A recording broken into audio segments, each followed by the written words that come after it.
Good morning, everyone. Welcome to the Springfield Mile. Today it's the Mission Springfield Mile, sponsored by Drag Specialties. Bikes are getting ready to roll onto the racetrack as we speak. Super Twins are coming up first for their first round of practice. They will get 2 rounds of practice. Everybody else gets 1 round of practice. They come out according to the point standings, and look at them leaving those fresh tracks on the racetrack. The 1 is Jared Meese, the 3, Briar Bauman, 32, Dallas Daniels, 95, J.D. Beach, 44, Brandon Robinson, the 20 is Jared Vanderkoy, 37 is Bronson Bauman, 67, Davis Fisher, 25, Ben Lau, 52, Shayna Texter Bauman, 11, Andrew Luker, 23, Jeffrey Carver, and the 266, my hero, Oklahoma's own Ronnie Jones. On the screen right now, we're taking a look at the 52 of Shayna Texter Bauman, looking to get things turned around here today. She goes very well out here at the Springfield Mile. She'll see how that Indian feels as they get up to speed here on this first lap. It looks like there's plenty of moisture in the racetrack, which should be for a very fast practice session. Group number 1, there's one group of Mission Super Twins sponsored by S&S Cycle. There's the 23 of Jeffrey Carver, and here comes Shayna Texter Bauman closing in on the 23. Saw Chris Carr last night. He's helping out Jeffrey Carver. One of the bikes gets out of the way, is smoking a little bit up high in turns 1 and 2. I saw the yellow flag already come out. There goes Shayna around the outside of the 23 of Jeffrey Carver down the back chute. Just getting him up to speed. Love that sound here at the Springfield Mile. Shayna Texter Bauman right there goes by the 23 of Jeffrey Carver.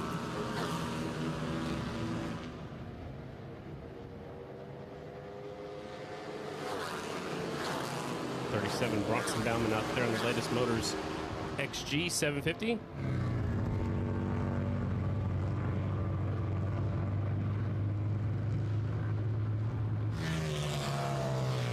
So far, fastest bike out there is the 44, Brandon Robinson. We're taking a look at the 37, Harley-Davidson down the back straightaway. That is his younger brother, is Bronson Bauman.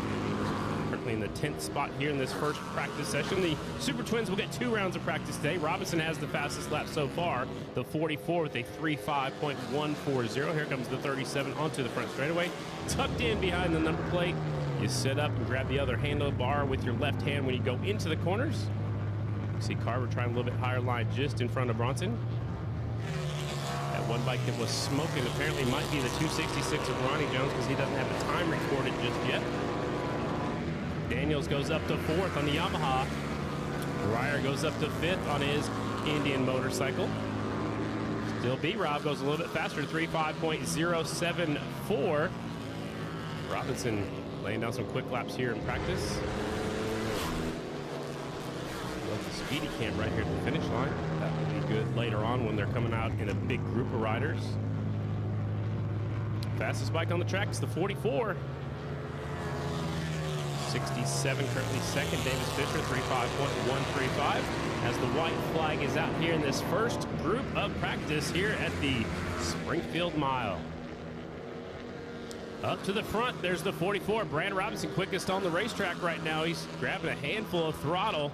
He'll slide back to the tail section right here and tuck in, take that left hand off the handlebar, put it right behind the number plate, down the back straightaway on this final lap. First group, first round of practice, first bikes on the racetrack here. Labor Day weekend, doubleheader. On to the front straightaway, checkered flags flying. Robinson, 3.5.074. Will that be good enough to have the top spot in practice? It looks like it will. Some of the front runners have already taken the checkered flag. 3.5.074 for Robinson. Fisher currently second quick with a 3.5.135. Vanderkoy third on his Indian, 3.5.484. A fourth Indian is 4th, Briar Bauman, 3.5.542. Dallas Daniels 5th, and the promoter back there at 6th, Jared Meese. The 7-time Springfield Mile winner, Jared Meese, with a 3.5.781. There they are. The times are up right here on the screen. 4 Indians at the top 4 spots, then a Yamaha, then an Indian, then another Yamaha. Look at the Harley-Davidson up there in 9th. That was group number 1. First round of practice, that was your Super Twins.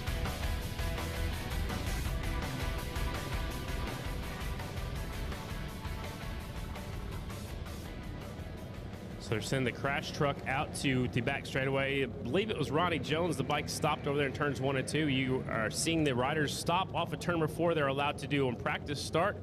They want them to do it to the inside of the racetrack to make sure they don't put any ruts onto the track. So they'll do that at the end of their first round of practice and also at the end of their first round of qualifying. Already staged up and ready to go will be your Mission Production Twins, sponsored by Vance and Hines. Your points leader, the 33, Jesse Janish, will lead him out on the Harley-Davidson. The 1 is Corey Texter on the G&G Racing Yamaha. 60 is Nick Armstrong from Norco, California, the winner of round number 1.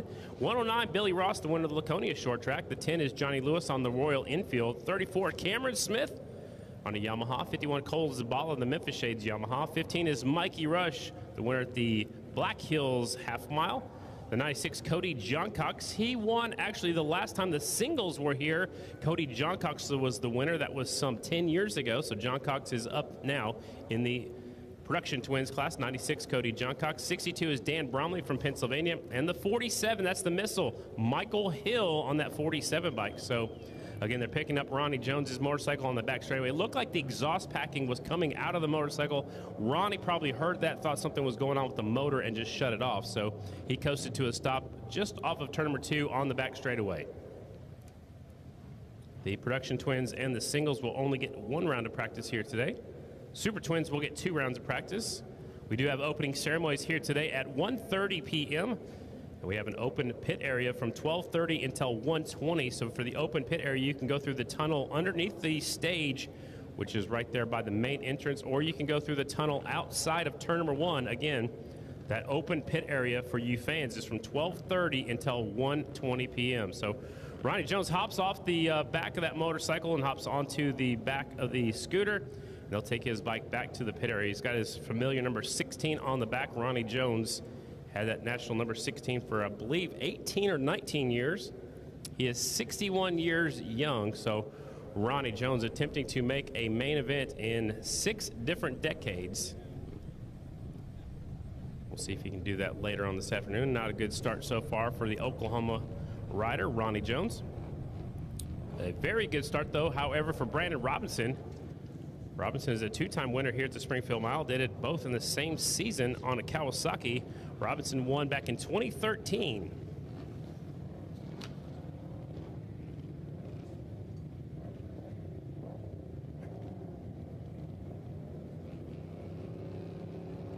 Yep, Production Twins are rolling out to the track.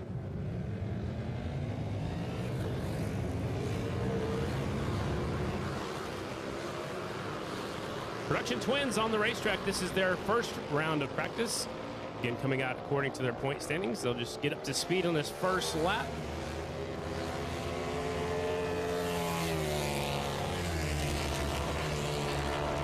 Down the back straightaway. The man in black, 33, Jesse Janish will take him down the back chute. Turn number 3, side-by-side battle for second place. One of the riders dropping below the line down there by the guardrail. Looks like the 10 of Johnny Lewis taking the shorter way around turn number 3 and 4. Green flag is waving. Production Twins on the racetrack.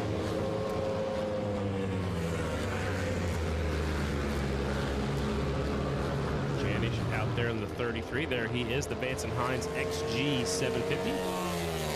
Based off of the Street 750 Harley-Davidson motorcycle. Johnny Lewis tucked in behind him on the 10 Royal Enfield. The line right now is about the middle of the racetrack down here in the corners, and as I say that, Johnny Lewis drops to the very bottom of the racetrack. 2 groups of riders in the Production Twins class, 21 total entries. The fastest 16 will make it into the main events by finishing the top 8 spots of their semifinals. Just tiptoeing that left foot now hard on the gas. You see the Bruce flying off that back tire of the 33, Jesse Janish. Janish, the Wisconsin rider, not too far from home. Lives in Florida now. Looking for his first ever American Flat Track Championship.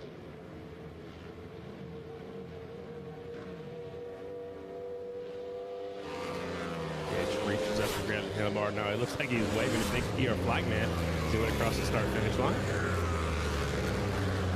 Rush at the top spot. Janish taking a look over his shoulder. Rush a 3.5.074 as we look at the two-time champ, Corey Texter. That is the G&G Racing Yamaha. Somebody just ran out onto the racetrack right down the front straightaway. Somebody's slowing down the back straightaway. So a lot going on all around this Springfield Mile racetrack. The fastest dirt oval in the world. Corey currently 7th quick right here on the screen. The chain came off of the 34 of Cameron Smith, so that's what they were doing. You can see 15 just burp the throttle going into the corner. You let off and just kind of burp it, you know, just give it a quick twist and then set you up for the corner. So that is Mikey Rush right there, the winner of the Black Hills Harley-Davidson, or the Black Hills half mile. Behind him, Johnny Lewis, or right in front of, I'm sorry, right in front of the 15 of Rush is Johnny Lewis. Rush has the quickest lap so far here in Production Twins, a 3.5.074, and I like to point out that's the exact same time as Brandon Robinson was just a few months ago in Super Twins. Using the draft right there across the start-finish line, he caught the tail of the 10 coming off the corner and made the draft pass by the start-finish line. That's exactly what they're trying to do later on today. Now Johnny Lewis starts looking at the high side down here. Watch out. Man, Janish looked like he bounced off the back straightaway wall right there. A little puff of dust comes up when you get right up against the wall. And believe me, that wall comes up quick in a hurry when you come off those corners, especially turn number 2. Look at Rush's time, a 3.5.074 as the checkered flag is out. That's Raymond Rizzo waving the checkered flags. Debating on whether I should write it down right now.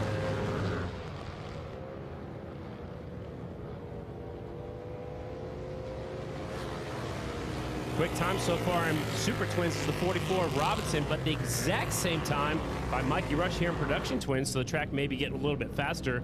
3.5.074 for Mikey Rush on the 15 Harley-Davidson. Dan Bromley, who missed the West Coast swing up there to second, 3.5.455. Corey Texter, the two-time champ in his final season, up to third, 3.5.833. Janish fourth. Billy Ross on the Harley-Davidson is fifth at 3.6.127. John Cox, Zavala, Johnny Lewis, Nick Armstrong, and the missile, Michael Hill, running out this first round. Up next will be group number 2. We'll take a look back at, watch the 33 coming off the corner, gets way up by the wall. I saw it kicked up a little bit of dust, but does manage to stay off the wall. So that water truck can only get so close to that wall, but from the other camera view, it looked like, man, it looked like he almost bounced off the wall right there early on in that one. Up next, group number 2 of our Mission Production Twins, sponsored by Vance and Hines class. Did have an official review from Brad Jones, and he did not bounce off the wall, so it's just my bad eyesight, I guess, was playing tricks on me. 61, Casey Sisko will lead him out. There's the 43, James Rispoli on the KTM. 42, Jeremiah Duffy. 94 is Ryan Wells. 36, Colby Carlisle. 71, Pat Buchanan. Good to see him back out here. He's on KTM. 890 Duke. 77, Jordan Harris on the Ryan Barnes Racing KTM. 50 is Jimmy McAllister. 102, Gary Ketchum. And the 15 is Jacob Lehman. I saw Lehman earlier today, but I didn't know he was riding in the Twins class. He's usually in the singles division. Got himself a ride on a Kawasaki.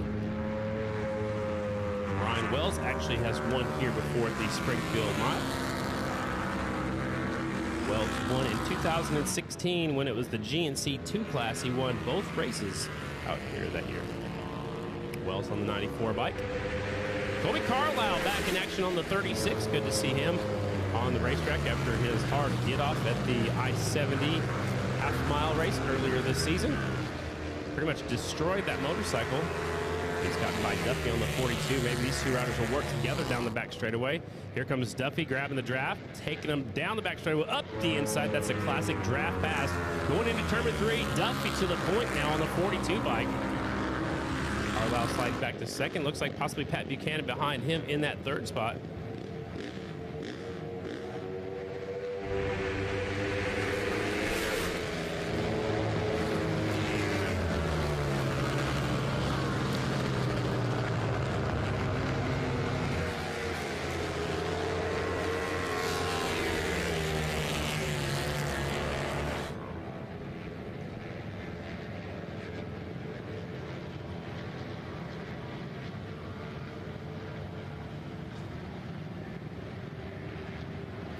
There's the 42, Duffy out in front. Bring him off of turn number 4, tucked in as small as they can get.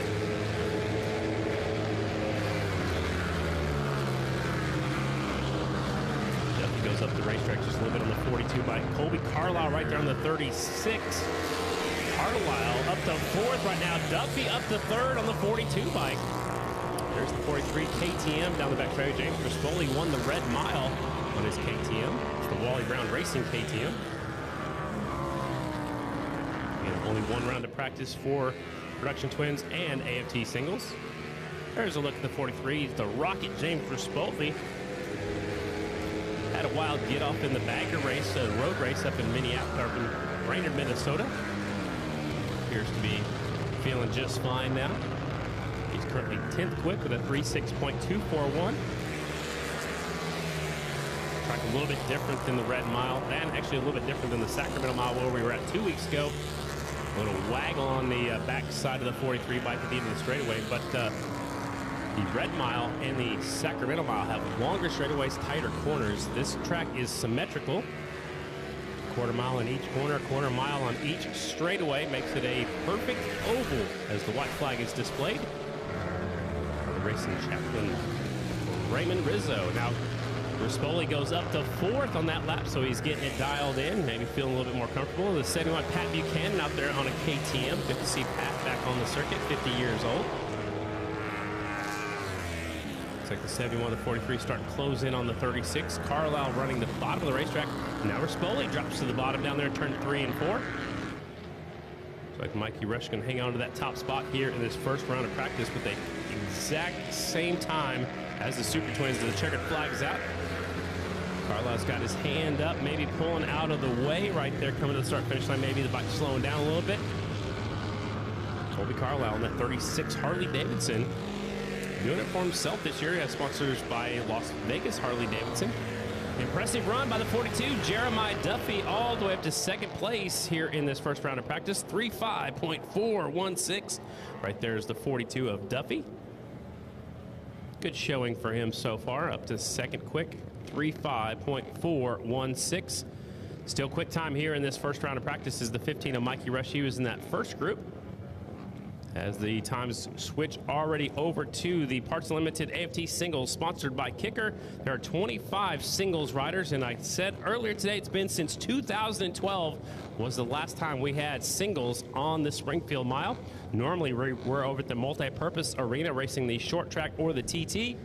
That facility is under construction and will be done hopefully before we get back next year. Stephen Nace Series is usually over there.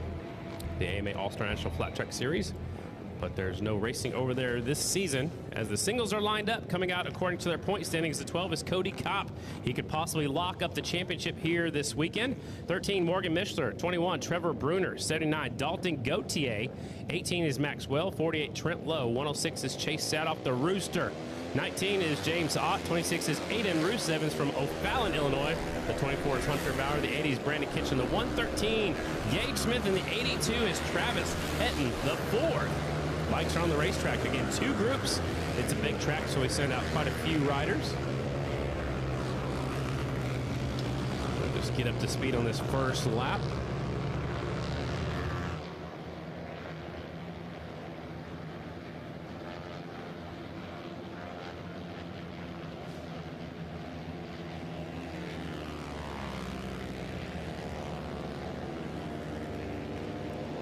To the front straightaway.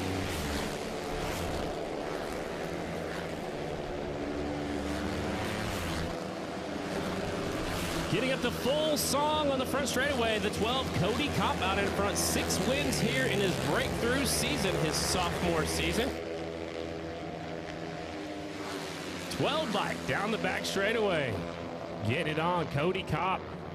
Looking pretty racy today. All right, got a special delivery from Ralph Shaheen. Went and picked us up a souvenir program. Get them while you're here. That's a good looking program right there. Only $5, Ralph Shaheen says. Get them while you can. They're out front. For me, $10. That's what my credential says. Right, Ralph? Yep, Ralph's going to join us here in a little bit. bikes getting up to speed. Trevor Bruner taking over where he left off at the Sacramento Mile. The 21 goes to the top spot at 3:06.832. And Ralph got a freshie. 4 races to go. We got our shirts. There is a look at the 21 of Bruner. Bruner from nearby Indiana, the only Yamaha in the field. Bruner, he's won the Sacramento Mile 3 times on a Honda, twice on a Honda, once on a Yamaha 2 weeks ago. He's got to be one of the favorites to win here today. 3:06.583. Bruner goes to the top spot. And now, just as I say that, James Ott from Simi Valley, California, he goes to the top spot. 3:06.549. He possibly has some drafting help. Up near the front, Kopp goes up really high. Now dropping to the bottom of the racetrack is Mishler on the 13, Bruner on the 21. Taking the lower way around, the shorter way around. They still lose a little bit of ground to the 12 of the Kopp. They should catch him on this front straightaway. Draft into the turn number 1. They're trying to split them. One around the outside, one on the inside. Man, is it race time already? It looks like it. Bruner at the top spot, 3.6. That's as I say that. Maxwell to the head of the class. 3.6.460 for the 18. The Australian goes to the top spot. Speaking of Australian, we're going to have another Australian out here in just a little bit in that group number 2. As the 21 of Bruner sneaking a peek up the inside, trying to get by Mishler. It's best to get in line and make it at the end of the straightaway as the white flag comes out. Bruner now gets back in line behind the 13. We have 3 manufacturers right there. Mishler on the Honda, Bruner on the Yamaha. As we go back to Maxwell, who's using this big pocket right in front of him to get a quick lap in. Maxwell's caught the back of this group. Ott goes around the outside on the 19. He's trying to try and bring with him the 18. Trying to make it happen. That's a big group of riders down the back straightaway. It looks like maybe the 106 sat off the pace right there going down the back straightaway. Maybe says, I don't want to mix it up with these 4 guys. They're going at it like it's a main event. There's contact right there between the 48 and the 18, it looked like, going into turn number 3. Remember, it's been 10 years since the singles were on the Springfield Mile. Maybe a factor out here so far. We'll see. Uh-oh. 36.460.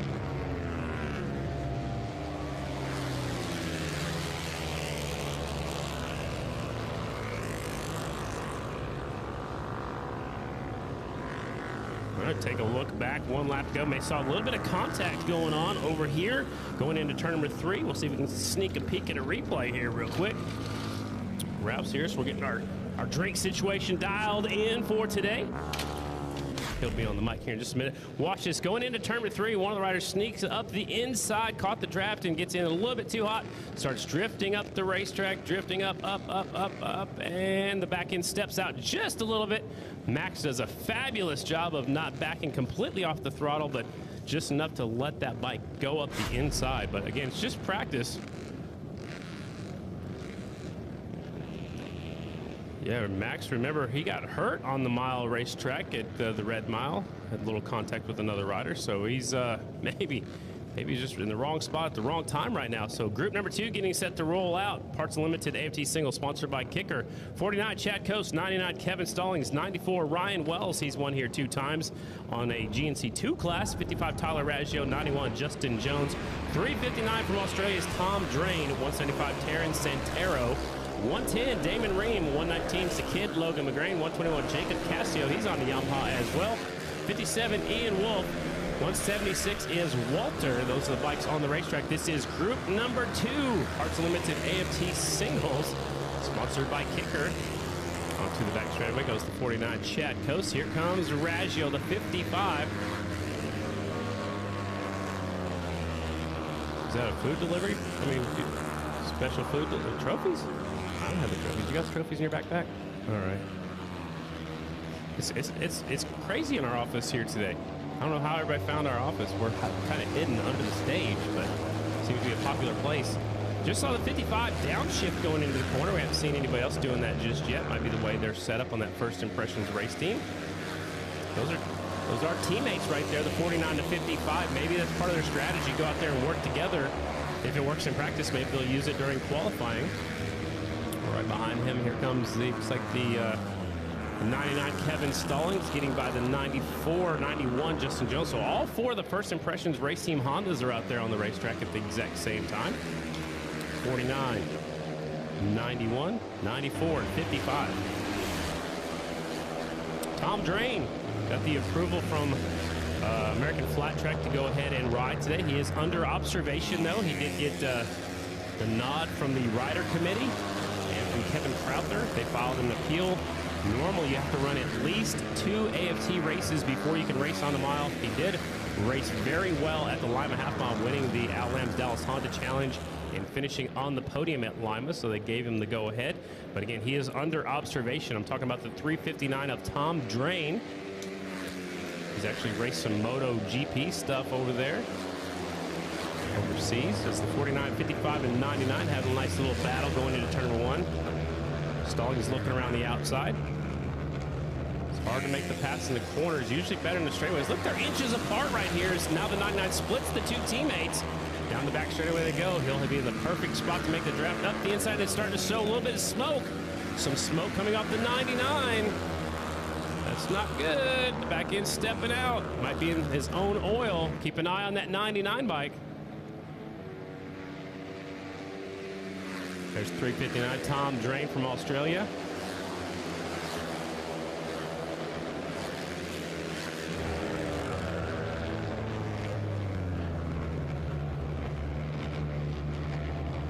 Tom Drain, the 359 from Australia on the screen right here. A bunch of the Australians came over and raced the AMA Flat Track Grand Championships earlier this season. That's about the same time we saw Drain at Lima.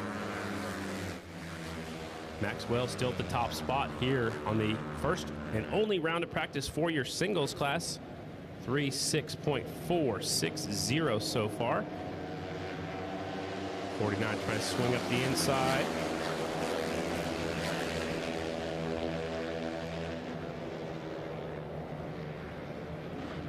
.359 back here in the 8th spot. 3.6.973 as we go back out in front. The 99 Stallings. He did show a puff of smoke earlier, but appears to be just fine right now. Nobody behind him is backing off, so could have been just an optical illusion, or could have burned a little extra oil coming out. 99 Stallings from Indianapolis, Indiana. Raggio right behind him on the 55. 49 Chad Coast here. They come off at turn number 4. Checks are in the air in this final group of our first round of practice. Raggio looking up the inside going into turn number 1. Maybe make a little statement right there. Says, hey, I'm still coming. Watch out for me. Up next on the schedule is Mission Super Twins' second round of practice. According to the schedule here on the app, you can watch it on your smartphone, on your tablet, on your computer. If you're at home, if you're watching all over the world, we're on fanschoice.tv. A little bit later on, when we switch over to opening ceremonies, everybody have to switch over to fanschoice.tv.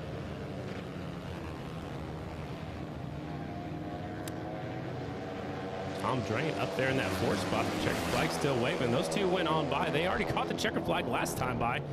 They act like they're still going, but Tom Drain, the Australian, is all the way up to 4th. A 3.6.721 for the Aussie. So we got Australians 1st and 4th after this first round of practice.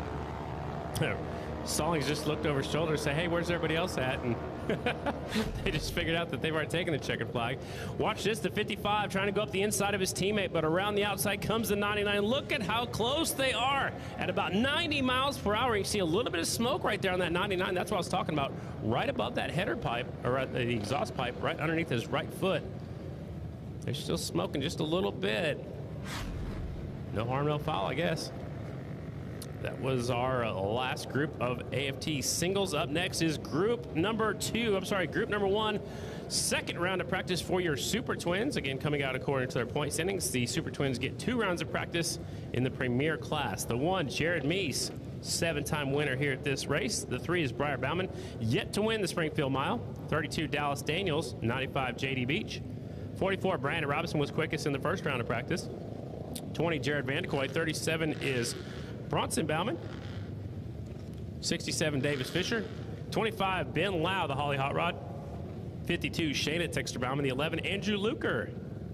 23, Jeffrey Carver Jr. from Alton, Illinois. And the 266, Ronnie Jones, if he got his bike fixed, he'll be back out. to try to attempt to qualify for today's main event at 61 years of age. Cool sticker on the back of Vanderkoy, tdfj.com. Tom Duma Fine Jewelers. Tommy texted me last night and said, give plenty of love to the 266 of Ronnie Jones, who's part of the rookie class of 1979. They've got a booth out in the paddock area. Look at that. There's that half-mile track right there. I didn't realize, well, maybe. I didn't realize it was that close to the mile. I had trotters out there earlier today on that pea gravel half-mile just outside the back straightaway. The capital city, we're in the capital city of California 2 weeks ago. Today, we're in the capital city of Illinois, the land of Lincoln.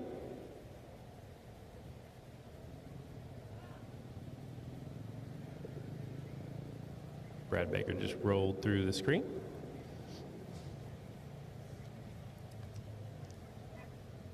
There's all the riders staged up over here, ready to roll onto the racetrack.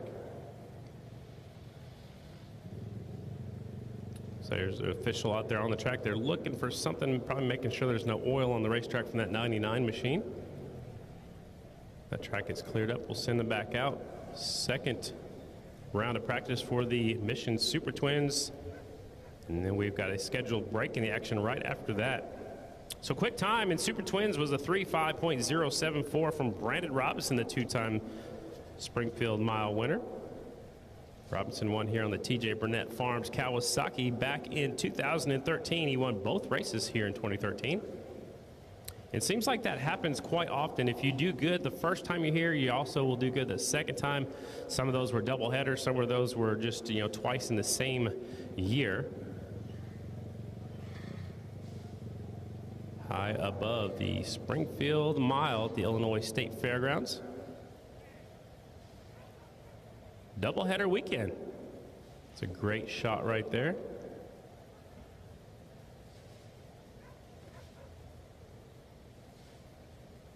Established back in 1937. That's back before we were around. Just a little bit before I was. Maxwell, quickest here in singles practice, a 3:6.460.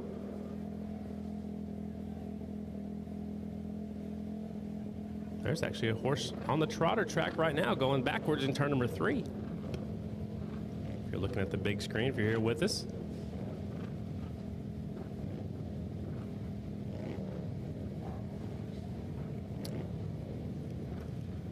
Got a question coming in from the truck as the engines are firing up. Ooh. So the question from the truck is, what's my best memory of this track? Well, there's a lot of them. I think, as far as me racing here, about the last time I raced here on my 600cc Rotax, I went the last probably 3 or 4 laps wide open, and that was, that's the only time I've ever done that on a 600, so that was pretty memorable. But, Ricky Graham winning the championship after breaking his hand, and they handed him the #1 plate on the stage was probably my most memorable moment here at the Springfield Mile. As the bike's rolling onto the racetrack. Second group of practice. Nice wheel stand by the one. The 7-time Springfield Mile winner, Jared Meese, but he goes way up the racetrack in turn number 4. The promoter. The 1 takes him down the back straightaway. Jared Meese. The 3 is Briar Bauman, 32. Dallas Daniels, 95. That's Jiggy Dog himself. JD Beach, 44 is Brandon Robinson. The 20 is Jared Vanderkoy, 37. Bronson Bauman, 67 Fisher. Look at Meese way up in the deep stuff, the loose stuff, the long way around. 25, Ben Lau, 652, Shannon Texter Bauman. The 11 is Luker, 23, Jeffrey Carver Jr. And the 266 is Oklahoma's own Ronnie Jones. Really like what Meese is doing right now. He's running the high line, going up into Cush. That's the Kevin Atherton line right there. And he's going back up into the loose stuff once again. Now he drops down to where everybody's been riding. Right about the middle of the racetrack. It seems to be the preferred line here so far here in the Saturday race of the Springfield Mile. Coming off of 4. Tucked in. He doesn't want to work with anybody. He's out there all by himself. The man on an island. JD Beach in second. His teammate Dallas Daniels right behind him. There's Fisher. Another bike pulls off the racetrack on the front straightaway. We'll take it back into the pit area. Looks like the 37 of Bronson already scratching this one. Doesn't look like Ronnie Jones has been out just yet. Actually, that was the 3 bike is off the racetrack as well. That's Briar Bauman out here. So Bauman having issues. It looked like the 37 was off the racetrack, but I was confused. It was the other Bauman brothers. Meese is way up high. Down here, turn number 4 onto the front straightaway. Daniels at the top spot so far as they're just getting up to speed. That time by a 3.5.096 for Meese up to second.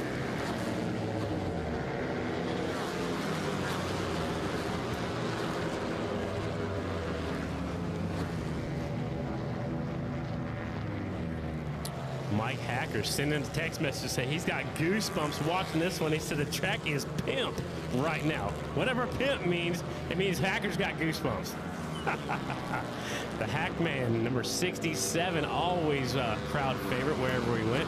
Mike Hacker's tuned in and watching on fanschoice.tv. Is Dallas Daniels still at the top spot, 3.4.536. I do believe it's probably the wettest I've seen the racetrack without Mother Nature helping out. The track looks perfect right now as the Estes and Yamahas battling for the top spot, coming up at 2 onto the back straightaway. 32, Dallas Daniels trying to become the 3rd Illinois rider to win the Springfield Mile. JD Beach goes up the inside of the 95. Maybe they're working together a little bit, but it appears that you don't want to be right behind anybody in the corners. You do want to get behind them in the straightaways. Use the draft. Up the inside comes Daniels on the 32, the Mattoon, Illinois rider. It definitely worked. Watch out. It goes to the top 2 spots right there. It definitely worked, but he got in a little bit too hot going into one. A 3.4.536. That was the fastest lap we have seen here today. The 32 is on it. Dallas Daniels, 3.4.536. He's mixing it up with his teammate, JD Beach, a 3.4.765 as they're still on it. Coming up at turn number 4 onto the front straightaway. Meese takes the checkered. Here comes Daniels and JD Beach. We got a new quick time. Last time by 3.4.536 for the 32. Dallas Daniels, who's already won 2 miles this season, including the last round out there at the legendary Sacramento Mile. Down the back straightaway on their cool down lap. Dallas Daniels to the top spot. Let's check in with the man himself. Haven't seen him for quite a while. Ricky Rackman, welcome to Springfield. How's that for a start?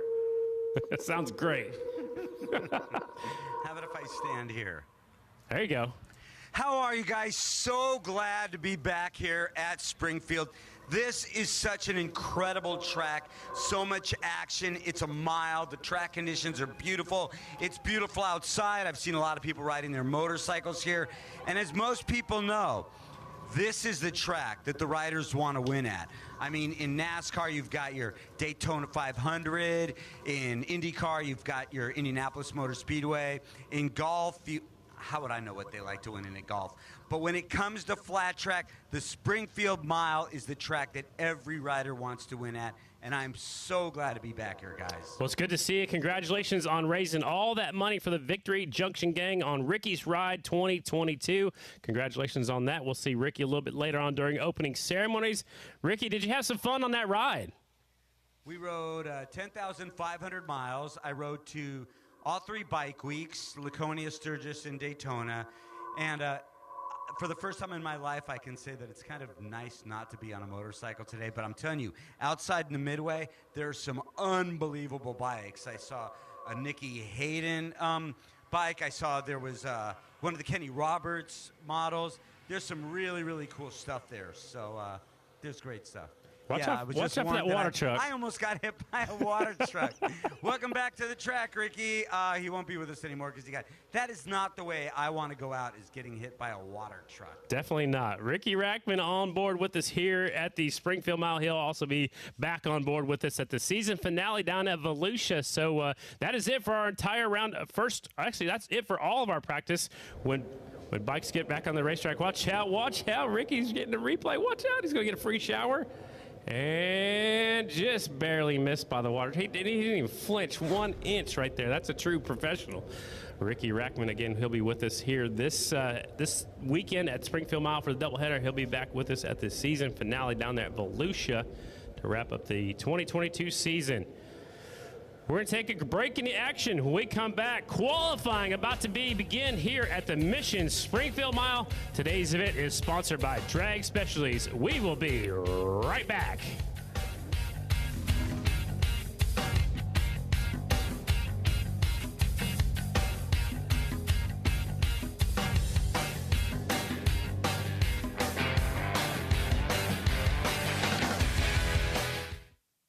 Hey, is that your stomach growling? Or the sound of thousands of cc's circling the track? Fuel up for race day with Mission Foods. Rev those taste buds with fast and easy to create recipes that are Winner's Circle delicious. Try some of our mouth-watering tacos to piled high nachos, fresh chips with guac, and more. Start those engines, because Mission has you covered from the green flag to the checkered flag. Now that's too fast, too tasty. Riders, let your queries be known. Yeah, hi. Instead of letting passengers wrap their arms around us, can we put little handles on our jackets? Denied. Can you imagine? I want a new nickname. Can you guys start calling me Snake? No, Brian. Denied. How about we all get quotes to see if we can save with America's #1 motorcycle insurer? Approved. Cool. Hey, if Brian's not going to be Snake, can I be Snake? No. Al Lamb's Dallas Honda is proud to sponsor the Al Lamb's Dallas Honda Singles Challenge. It's a winner-take-all, $2,500 dash for cash. Enjoy the fastest and richest 4 laps in AFT singles racing. Al Lamb's Dallas Honda, dallashonda.com. The 2022 season will see new challenges for Royal Enfield. More racing, more racers, and more energy than ever before.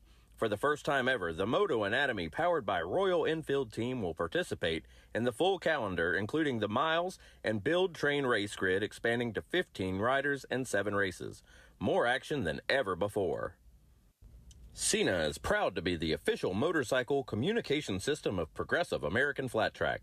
Ride connected with industry-leading mesh and Bluetooth communication systems, plus sound by Harman Kardon speakers and microphone. Head over to the marketplace to demo one of Cena's premium motorcycle communication systems today.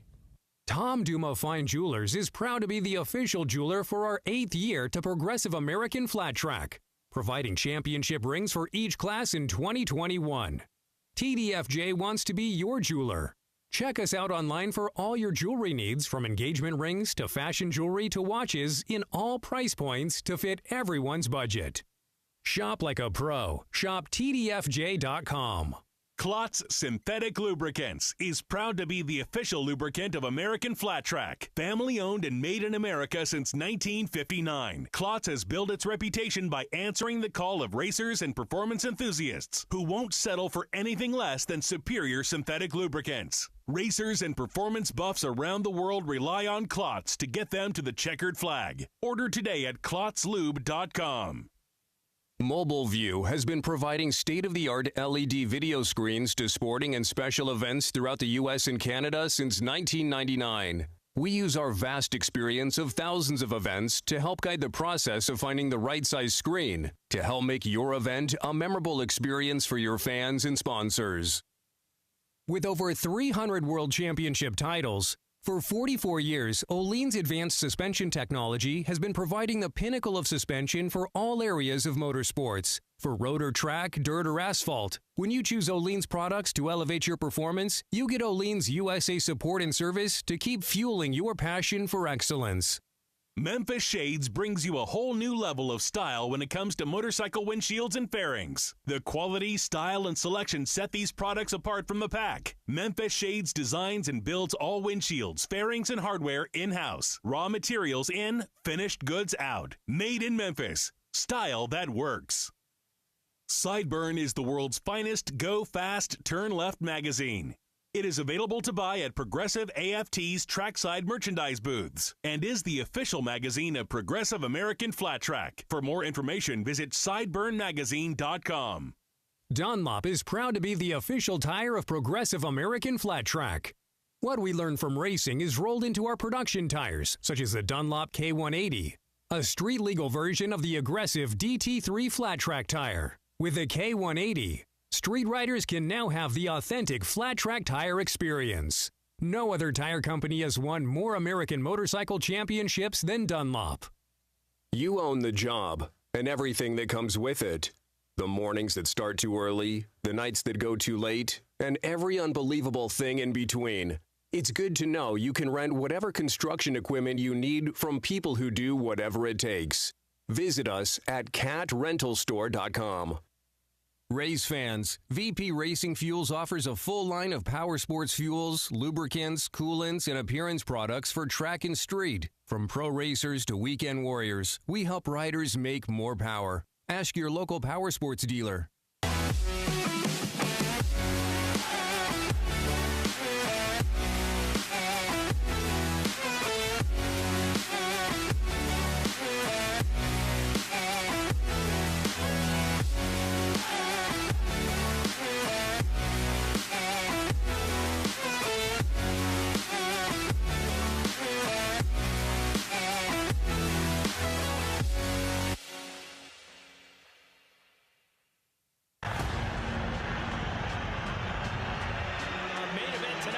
Multiple lines and tracks passing.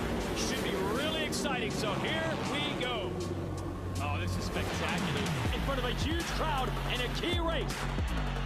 Progressive American Flat Track roars into the new Richmond, Wisconsin area for the Cedar Lake Short Track on Saturday, September 24th. Get your tickets now at AmericanFlatTrack.com.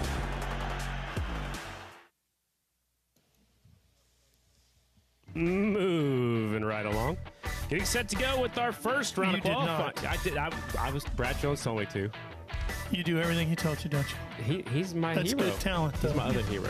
Master of Puppets, Brad Jones. Mm-hmm. Welcome to the booth, Ralph. How you doing? Well, I was It took you a while to find it, huh? Oh, God. Through the zombie tunnel and down here in Did you go bunker. and take the mandatory drug test over here, too, that they were doing? Did they pull you in line? No. Yeah, the riders were doing that right here just a minute is that ago. what they're doing? Yep. That's why we couldn't get in here for a little while. Right here. Right in my chair? Yep, in your chair, right there in that spot. Yep. No, I did not. So welcome, Springfield. I know you've been here, but it's been a while It's back. been a while, yeah. Last time I was here, I hate to say, it was probably about 1995 or 96 when we were doing flat track on CBS Sports, and that Ronnie Jones guy that's racing here today was my colleague. Really? In the booth, yes. I see. All right. Track looks really good today, Ralph. It looks spectacular. I mean, you know, this is the kind of day right now that every flat track racer dreams of, right? Yeah, absolutely. You've got this facility, this quality of dirt, and reasonably cool temperatures for Labor Day. For the most part. I mean, the sun is out now. Yesterday it was completely overcast. If we would have been out there yesterday, it would have been maybe a little bit faster, but the track looks beautiful right now. Yeah, it seems to be riding that way. I'm guessing that a lot of these guys are just giggling inside their helmets. Well, especially what Meese did on that first lap or two, and that he's playing. He was just out there fun, in the loose stuff, the loamy stuff. That was, I called it the Kevin Atherton line. That was way up in the loose stuff, and just feet on the pegs, twisting the throttle, grabbing a handful. The cupcake line. Yeah, it looks like a lot of fun for sure. So they're just kind of dusting off some of the air fences as they make their way around the racetrack, making sure those are completely inflated just in case we need them. And then when we get to it, Mission Production Twins qualifying is up next. I guess if I was to put it in perspective for maybe somebody who's never done this, are you a skier? No. I would say this is what you would call like a light powder day, right? Right. Where it like snowed the night before, and there's that nice just layer of powder on top. Not too deep, just, you know, just enough that you don't have to really know how to ski powder, but you can just cut some fresh lines and leave some nice trails behind you. Have a big smile on your face. Just giggling all day. Yep. So again, they're airing up the air fence right there, and when that track is ready to go, we'll come right back out. Mission Production Twins qualifying is up next. Can I just tell you, I would much rather call today's race from one of two places, either up in that, whatever the big dome, or from the gondola. Yeah, the gondola. Than where we are right here. So yeah, I used to announce from up above the finish line, up there where Chad and Kevin Crowther are right now. But since we are recording for TV, we had to be in a quiet zone, because when you're up there, it is loud. I like being up with my people. Everybody stop by and see me. And it's good to see all my friends that come out to the Springfield Mile every year. I was trying to think. I honestly can't remember where we called this from the last time I was here.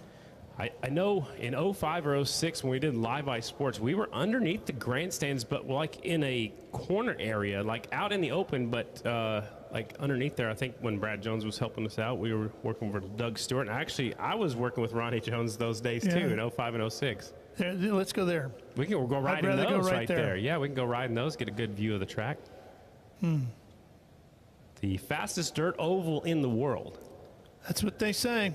Well, most tracks say that, but this one has been proven. I think I know the track record here on a motorcycle is a 33.823. That was Brian Smith. That's a single lap record right there. Those two championship contenders are talking it over right now. Janish on the 33 on the left, and Corey Texter right there standing on the right in his final season. But it's a lot of respect going on right there, right? You're in the midst of this battle for a title, and yet you're able to chat with your competitor because you respect them. It seems like they come off the racetrack and do the same thing, so they have a lot of respect for each other. They raced against each other for quite a few years. Well, they race very hard, but they race very clean with each other. Both of them do, absolutely. There's a lot of respect between those two right there. Janish, came off the couch last year when Dalton Gauthier got hurt at Weed Sport. They called Janish off the couch to come out of retirement, semi-retirement, whatever he was doing down there in Florida, and he's made full use of that Vance and Hines ride on that XG 750. So he's leading the points right now in Production Twins. Taking a look back at last year, I had the results from last year in Production Twins up just a moment ago. Actually, Dallas Daniels got the provisional start in Production Twins and won both days. Janish, who's right there on the screen, got a fourth the first day, and the second day got a second. So he's got a fourth and a second. He has yet to win on a Production Twin out here on this racetrack. Corey Texter would like to put his name on the record book in his final season out here as well. He's in his last full season on the G&G Racing Yamaha Racing Mission Food sponsored number 1. Looks like they're the ones scheduled to come up next, but they're still sitting here with their leathers off, so we may be a few moments away from getting back onto the racetrack. You went out to the Midway already, Ralph? I did. And got the programs. You saw the T-shirts. You saw the Rookies of 79 set up. Yeah, a lot of cool stuff over there. I got the Stars of Springfield shirt because I got the Legends of Lima at the last. Yeah, I got one of those too. I got the Stars of Springfield, and it's got a back full of the who's who of flat track motorcycle Probably racing. A lot of the same guys that are on the Lima shirt, right? Quite a few, but they've raced here since like 37. So, and actually this race, if you won this race, you were the Grand National Champion. Yes, that's true. That's incredible. And rightly so in a lot of ways back then, right? Mm-hmm. Yep. Different time, different era. You want to talk about some Ronnie Jones for just a second since we got a break in the action? I'm hoping we get a chance, right? I mean, I know he had some trouble in the first 2 practice sessions. I'm hoping he has a chance for us to talk about him. What I hope, too, is he gets that bike running because not only does he have to get up there and get a qualified lap in, but he also has to be within the 107% rule of the leader's time. Right. And right now the quick time is a 3:4.536. So he needs to go out there and get a quick lap in just to qualify for today's semifinal. So hopefully he can do that at 61 years of age. Crazy, right? I hope I can get out of bed when I'm 61, Ralph. Well, you're awfully close to it. So I'm catching up to you. I think you're going to make it. I'm catching up to you slowly but surely. I mean, just taking my time. Yeah. How about the Turner Hondas? Look at that old Honda wing on that helmet right there. It's got Ricky Graham's number 3 on the back. Just loving the look. They're going with some retro T-shirts, the retro paint jobs on the helmets, and they've got some kind of retro stickers on the Honda motorcycles themselves too. Taking a little extra time right now, do a little more track maintenance, kind of packing it in a little bit tighter. It was kind of coming apart in a few spots right there. There's a former winner of this race right there. It's the 42, Brian Smith. Actually was also number 4. Smith has the 1-lap track record here. 3:3.823. Brian Smith has won here 9 times in his career. That's pretty good. It's pretty good. There's Cole Zavala making his way back over here.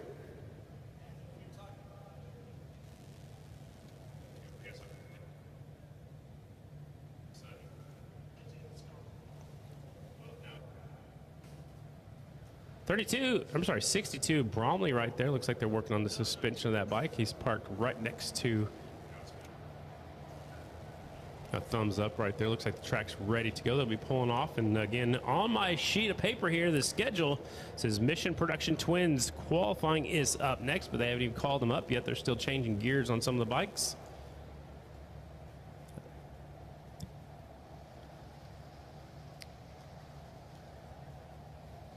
Might have been the phone up there. Yeah, there you go. We figured it out. Oh, yeah, there you go. A little static electricity. Your phone's on fire? Yeah.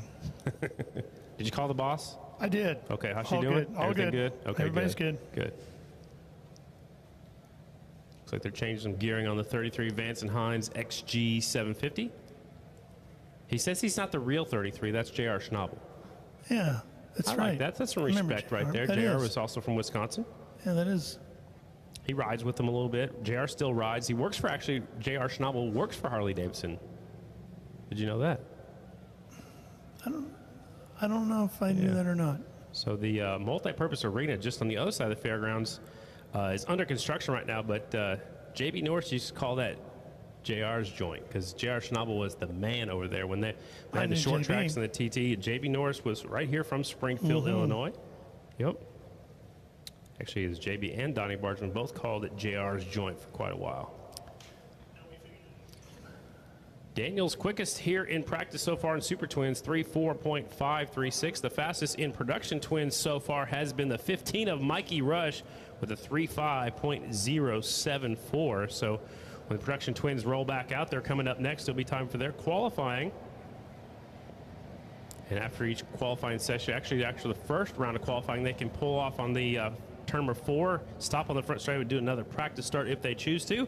If you're here with us, don't forget to stop by the American Flat Track Marketplace out front. It's closer to turn number 4 out there in Vendor Row. The Springfield Mile shirts are right there by the main entrance. Grab yourself a Star of Springfield shirt or the Springfield Mile shirts before they're gone. Also, right across from there is the rookie class of 79, and they're going to ride the mile when we get done here today. You can ride the mile on your motorcycle at a controlled pace when we're all done with the racing action. Stop by and see the class of 79 if you want to sign up for that. All that money raised goes to help people that get injured in our sport, which is flat track racing. It could be amateurs, it could be pros, it could be vintage riders, it could be little kids.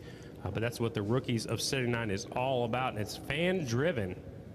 So if you want to be a part of that, go stop by and see the class of 79 out front. Charlie Roberts be walking around. He sells all kinds of good stuff. If you want some flat track memorabilia, stop by and see what's going on out there. My hardest decision with that is what to buy. What to buy. Exactly. Last thing I bought from them was actually a Jake Johnson number plate. I'm going to get that thing signed this weekend. Yeah, he's here. He is here. He helps out the Indian team now. Here's a good look at the Royal Enfield, number 10. Look at that. Beautiful Last thing I got was book number 1 of the Ultimate Stat book there, Volume 1. Okay, I thought you were talking about the Savage book that you got. Well, I did get that. That was at Peoria. That's right. That and was you got that signed. Yep. Yep. And she's here. Angela, yep. Yep. Maybe has some more of those books down there about Swede Savage. She does, but I was thinking maybe I need to get this. I saw that Volume 2 of the other one here. You already read Volume 1? No, oh, but okay. it's just, all right. I was going to say, that's a lot of quick reading. Production twins lined up, getting ready to go after their qualifying chance. However you finish qualifying, which you line up into your 2 semifinals. 33, Janish will lead them out. The 1 is Corey Texter. The 60 is Nick Armstrong. 109, Billy Ross. The 10, Johnny Lewis. 34, Cameron Smith, who threw the chain in that practice session. 51, Cole Zabala. 15 is Mikey Rush. 96, Cody Johncox. 62 is Dan Bromley. The 47 is Michael Hill. Looks like the track is ready to go. They're just waiting on the final okay, and they'll send them out. There's Ray Rizzo out there with that yellow flag. Hi, Raymond.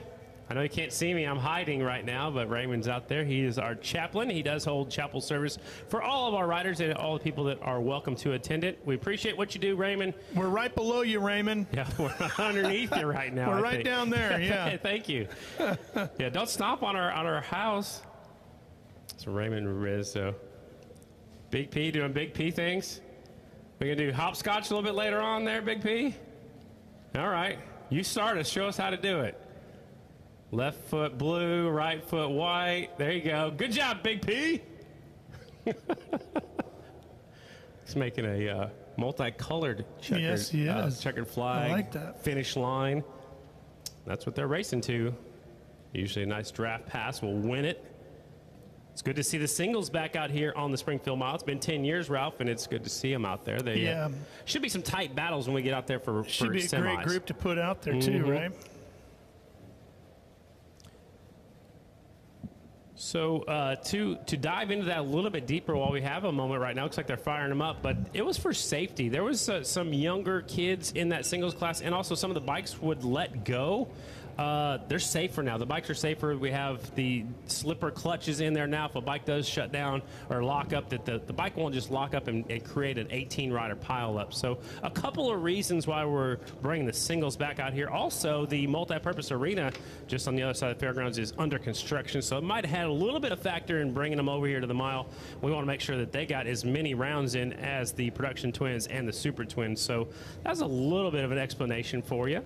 Well, we need to get them out because we need to give those younger riders an opportunity to learn. They definitely need to get some experience before they get moved up to the twins, right? Yeah, they got to get some experience before they move up here to production twins. Here they come onto the racetrack. Production twins. This is qualifying. 33 Janish will put it on the back wheel. Roy Texer's on the one. The one goes to the back of the pack, and he'll put it on the back wheel. Right behind him is Johnny Lewis, and way at the back of the pack is the 34 Cameron Smith. Remember, his chain came off, so maybe he wants to be where there's nobody behind him just in case. Good four-way battle right there.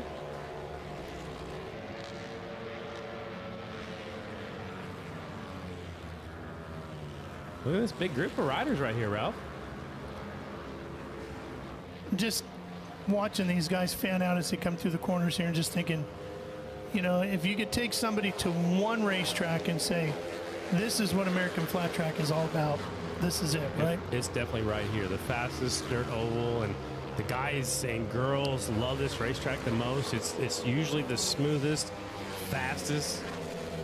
Everything kind of slows down when you're out there, which is incredible because you're going the fastest you go anywhere, but things kind of slow down. It's weird. Mikey Rush on the screen on the 15 bike.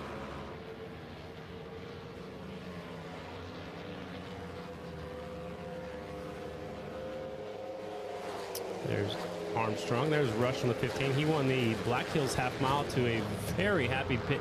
Everybody in the pits went congratulating him. It reminded me of like when Dale Earnhardt finally won Daytona. It was just good to see Mikey Rush, who got hurt at the season finale last year. Just good to see him win a race again. You know, it was awesome. Remember, Mikey had some tail shake at the Sacramento Mile. Looked like he had just a little bit right there on that back straightaway. Not too bad. Rush at the top spot, 3:5.118 for Rush. There's Janish out in front. There's Rush right behind him in second on the racetrack. You can see him positioning his right arm completely flat, Ralph. He was on board a Honda team a couple of years ago, and they spent time in the wind tunnel, and it taught him a whole lot of stuff. Yeah, and it's amazing how a quarter of an inch can make a massive difference. Yeah, if you think about it, keep it flat. If you keep it lowered, it's just more wind drag, more resistance. So it was an awesome learning experience for him for sure, and he's carried it into this production twins class. 3:5.118, still quickest lap for Rush. That was when the track was perfect, like the first or second lap out. This last time by for Rush at 3:5.382. Janish second, Zabala third. I remember, we talk about those fine-tuning, those aerodynamics like that. I remember talking to some crew chiefs at Daytona and them talking about with the stock cars at eighth of an inch in the C-pillar could mean a mile an hour. Well, that's you almost can't see that, right? And don't forget, a mile an hour at a place like Daytona where you're going 200 miles an hour. A lot. You travel the length of a football field every second at 200 miles an hour. That's just nuts. So, you start doing the math on that, it can just really add a ton. That's just one little thing that they found in the wind tunnel. Right. So the same thing here. Right now, it might not equal 200 miles an hour, but it could make a difference in your speed at the end of the back straightaway. It allows you to get that pass. It could be 1/10 of a second. It could be 2/10 of a second. And if you multiply that, over 20, 25 laps. Right. Checkered flag is out. Mikey Rush trying to catch the sniff of the draft of the 33 and does come to the finish line. But get kind of fanned out a little bit right here. Again, this is our first round of qualifying for your Mission Production Twins, sponsored by Vance and Hines class. Here comes another group of riders. Rush still at the top spot, 3.5.118. That is a half a second faster than Janish with a 3.5.616. So the 15 has found some speed again out here today. Mikey Rush, a 3.5.118, just a little bit off of his practice lap of the 3.5.074. That is group number one. Group number two is staged up and ready to roll out. Again, they were told in the riders meeting they can do a practice start right here coming off of turn 4 if they choose to. Looks like Rush is going to keep on going. Maybe, yep, they're going to skip their little practice start. No, now they're stopping right about here. No, they're pulling in. So I think I would have taken full advantage of a practice start. I don't know why you wouldn't. Exactly. Especially, the track's different. Everywhere we go, yeah, it's one thing to get a good start at Lima, but it's completely different when you come out here to a wet track. You can see the front wheels come up immediately on some of those riders that are doing their practice starts. Cameron Smith was 34th quick back there, or I'm sorry, 11th quick on the 34 bike, 3.6.9. Rush still at the top spot, 3.5.118 as Group 2 rolls onto the racetrack. 61, Casey Cisco. 43 is James Rispoli. 42, Jeremiah Duffy was second quick in practice. 94 is Ryan Wells. 36, Colby Carlisle. Good to see him back on the racetrack. 71, Pat Buchanan. 77, Jordan Harris. 50 is Jimmy McAllister. 102 is Gary Ketchum from Tulsa, Oklahoma. And the 14, Jacob Lehman from Snohomish, Washington.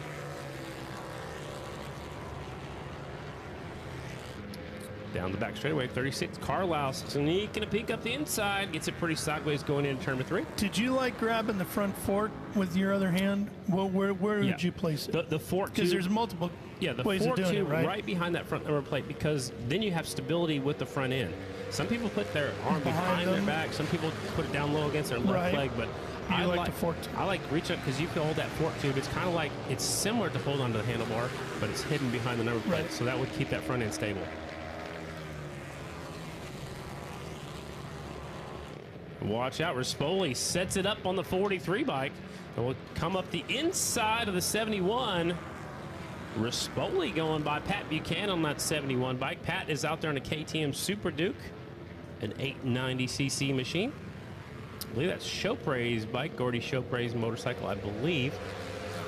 Don't have the entry list here just yet. 61 coming up the inside. There's the 77. That is Jordan Harris on the Ryan Barnes racing motorcycle. And speaking of that, we're going to do the Hard Charger Award again here today. We're going to do it today and tomorrow. And it's because the 33, Jesse Janish, is paying it forward today. Watch out, the 61 almost gets into the 43 right there, going into turn 3. And so we're going to keep that going. We're going to keep the $268 Hard Charger Award going for the Production Twins. That goes to the rider that starts the furthest back and finishes the furthest forward in that main event. So the last two winners were the 33 of Janish at Castle Rock, actually, and he's paying it forward today. And then at Sacramento, we didn't do it, but it was Mikey Rush at Black Hills, so we finally gave him his money at the last round there at Sacramento. But we didn't do it at Sacramento. We're going to keep it going here today. I like it. It's a cool thing. Yeah, it's the Ryan Barnes Hard Charger Award, and it's good to see Ryan Barnes' motorcycle out there. Jordan Harris is on it right there on that 77, and they're trying to get that bike dialed in. They actually raced last weekend at Ashland, Ohio at the All-Star National Flat Track Series. Watch the 43 coming off of turn 2, getting up close to that back straightaway wall, and it comes up fast, Ralph, and you can see it. They kick up dust because that water truck just can't get right up against that wall. It's like the warning track at a baseball game, right? Pretty much, and if you're getting there, you're in trouble. I mean, you have to he made a hard left-hander to get out of there as Rispoli goes up higher down here in turns 3 and 4, and up the inside comes the 61 to Casey Cisco. Cisco on that 61 currently 15th quick. The 43 is up to second right now as the white flag is out. So Rispoli's lurking all around the racetrack. There's a 77 of Harris. Harris is up to 6th on the Ryan Barnes Racing KTM, Schaefer's Motorsport sponsored bike.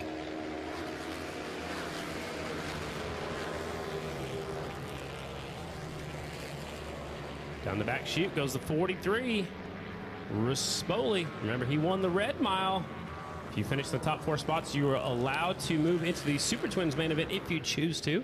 Well, did you see that thing step out just as he was going into 3? He has his hands full right now. Again, this racetrack's totally different than the Red Mile the last time he was on a mile on that motorcycle.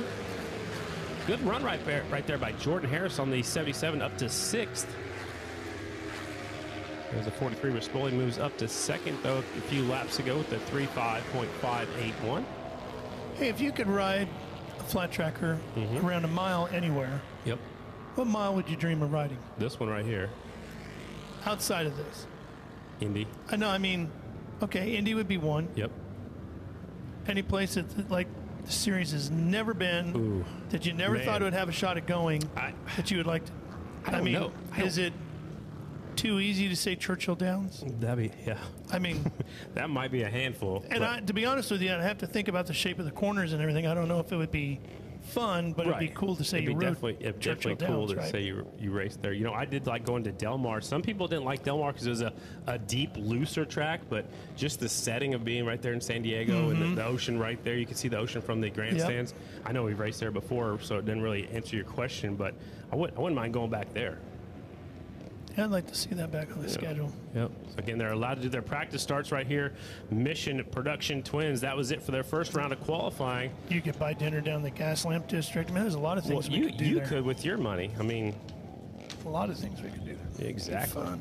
Exactly. Up next, Parts Unlimited AFT Singles rolling onto the racetrack. This is their first round of qualifying. We have 25 total entries here today. 2 groups of motorcycles, so we split them up into 2 groups. That's because the track is so big, we can put 13 of them out there in this first group. 12 is Cody Kopp, 13 Morgan Mishler, 21 Trevor Bruner, 79 Dalton Gauthier, 18 is Maxwell, 48 Trent Lowe, 106 Chase Sadoff, the 19 is James Ott, 26 is Aiden Rusevens, 24 Hunter Bauer, 80 is Brandon Kitchen, 113 Gage Smith, and the 82 is Travis Petton. Again, the singles haven't been out here since 2012. It's been 10 years. I don't think anybody in the singles class other than Ryan Wells was in that singles class at that time. Bruner on the 21 bike. He's got to be one of the odds-on favorites to win out here today. He's won 3 times at the Sacramento Mile. What's the one you would never want to ride again? Ooh, mile track? Any track. Ooh, man, you put me on the spot.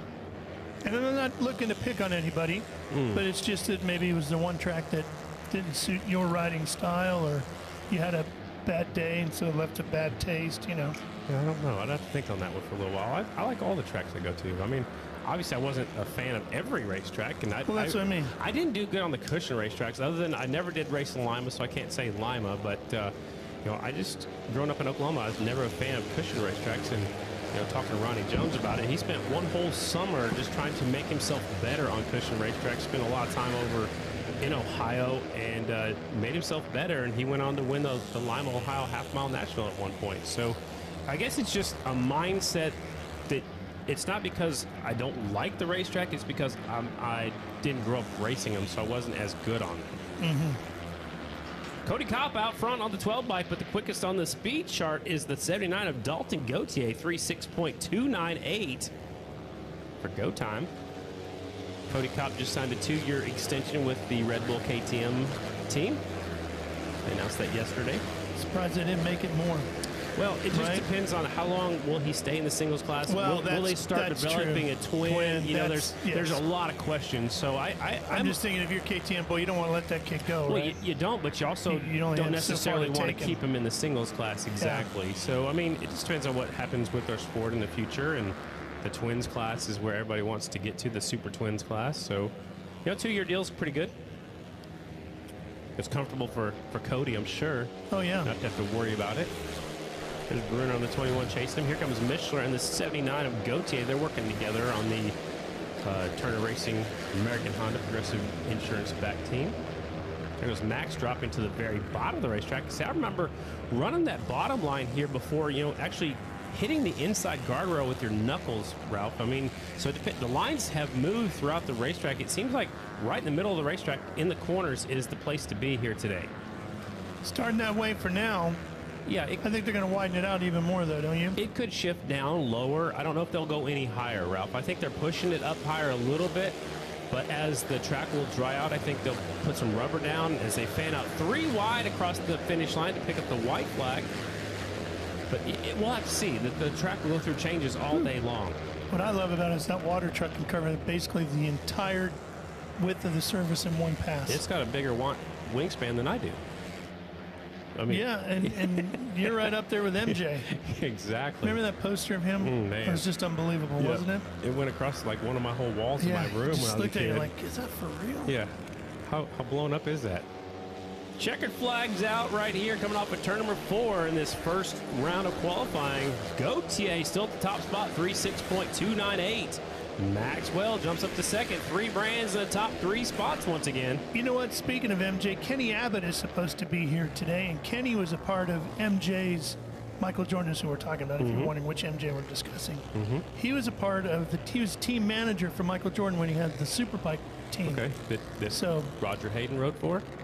Yeah, there's a handful of guys that rode for Michael. MJ. And it's cool to see he's a part of NASCAR. It's just great to have him involved in motorsports, and he is a huge fan. He's a huge fan. I got to talk to him a few times. Give him a call. Tell him to come out to this American Flat Track. Yeah, I was. Boy, he would be all about this, I think. Be awesome to have MJ out here for sure. So that's group number 1. They're allowed to do 1 practice start right here before they take it back to the pit area. Up next is group number 2, Parts Unlimited AFT Singles, sponsored by Kicker Performance Audio. They've got a booth out front too. Stop by and see Lauren and the gang with Kicker. 49, Chad Coast. 99, Kevin Stallings. 94 is Ryan Wells. 55, Tyler Raggio. 91, Justin Jones. Tom Drain from Australia. 175, Terrence Santero. 110 is Damon Ream. 119, Logan McGrain. 121, Jacob Cassio. There's 2 Yamahas out here. I was mistaken. Cassio is here on his Yamaha. 57, Ian Wolf. And the 176, Jacob Walter. Those are the bikes coming out in group number 2. Qualifying round number 1. Here they come onto the track. Keep an eye on Tom Drain, the 359. He came out here, raced with us 1 time at the Lima, Ohio Half-Mile National. He is under observation since he has only raced 1 national with us. You're supposed to race at least 2 times before you run on a mile, so he is being watched by folks in the higher up positions. Looks like he's pretty safe so far. He was 4th quick in that first round of practice. I believe he'll be just fine. The leader looks like reaches up and downshifts going into turn number 1. There's Stallings, the 99. He was pretty fast earlier in that first round of practice. Stallings from Indianapolis, Indiana. Onto the front straightaway they go. 94 is Ryan Wells. Again, he won here when there was a GNC 2 class. Wells won out here back-to-back in 2016, that GNC 2 class. And he was actually in the singles class when we raced here last in 2012. Wells takes him down the back straightaway. Tuck in and get as small as you can. Look like he reaches up with his left foot, downshifts, and then throws it off into turn number 3. Wells on the First Impressions race team. And his teammates are out there too. Tyler Raggio, the 55, Justin Jones on the 91, Chad Coast on the 49. All 4 First Impressions race team bikes are out there. There's a look at the 359 of Tom Drain. No, that's the 175 Terrence Santero. The bright green leathers. He was hurt for quite a bit of the last season and earlier this year. Good to have him back on the circuit. He got hurt at race out at the Lodi Cycle Bowl, I believe. Look at that. Stallings looking pretty salty right now.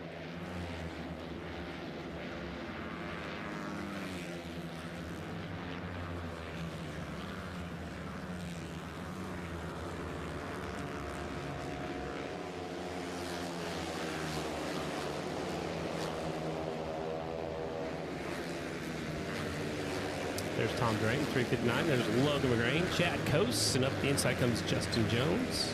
Santero right there, the 175, and the 121, Jacob Cassio, the only other Yamaha out there in this class. Cool shot down the back straightaway coming off of turn number 2. Ian Wolf on the 57, one of the taller riders out there. I believe he's about 6'3" or 6'4". Him and Dan Brownlee, the 2 tallest on the circuit. Maxwell is up there pretty tall as well. Probably not a good thing out here on the mile. You want to be small, like the size of a jockey. There goes the 359. Tom Drain 3:06.524 for Tom Drain, the Australian rider right there. He's up to 7th quick now in that last lap. And at 3:59.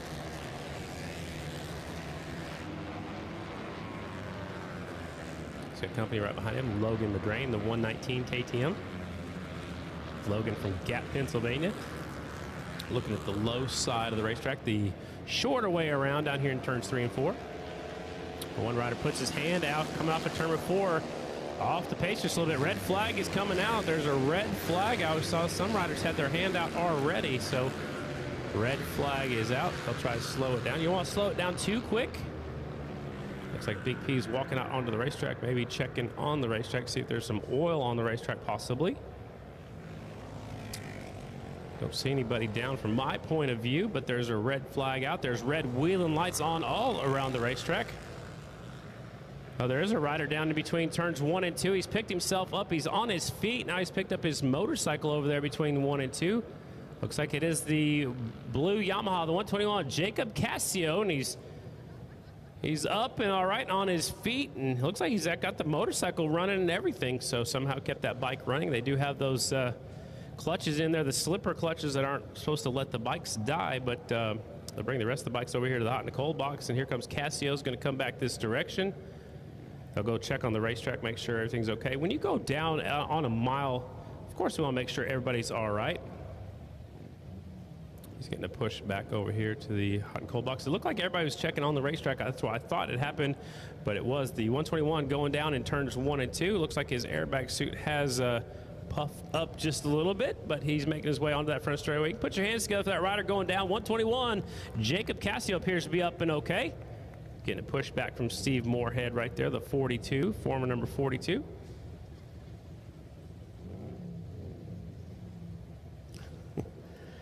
I love the airbag suits. Wish they had those back when I was racing for sure. Definitely saving a lot of injuries.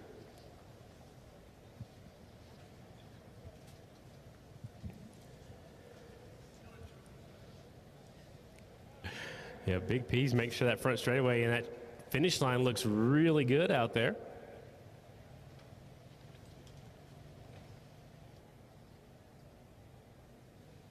We're going to take a quick break while they get things figured out. Check out the air fence down there at turns 1 and 2. When we come back, final couple laps of round number 1 of qualifying here in your Parts Unlimited AFT Singles. We will be right back.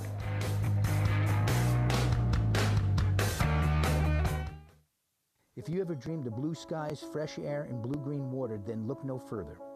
If your idea of heaven on earth includes velvet golf courses, romantic evenings, and sunsetting, then you owe it to yourself to check our Southwest Florida's beautiful Punta Gorda and its neighboring areas.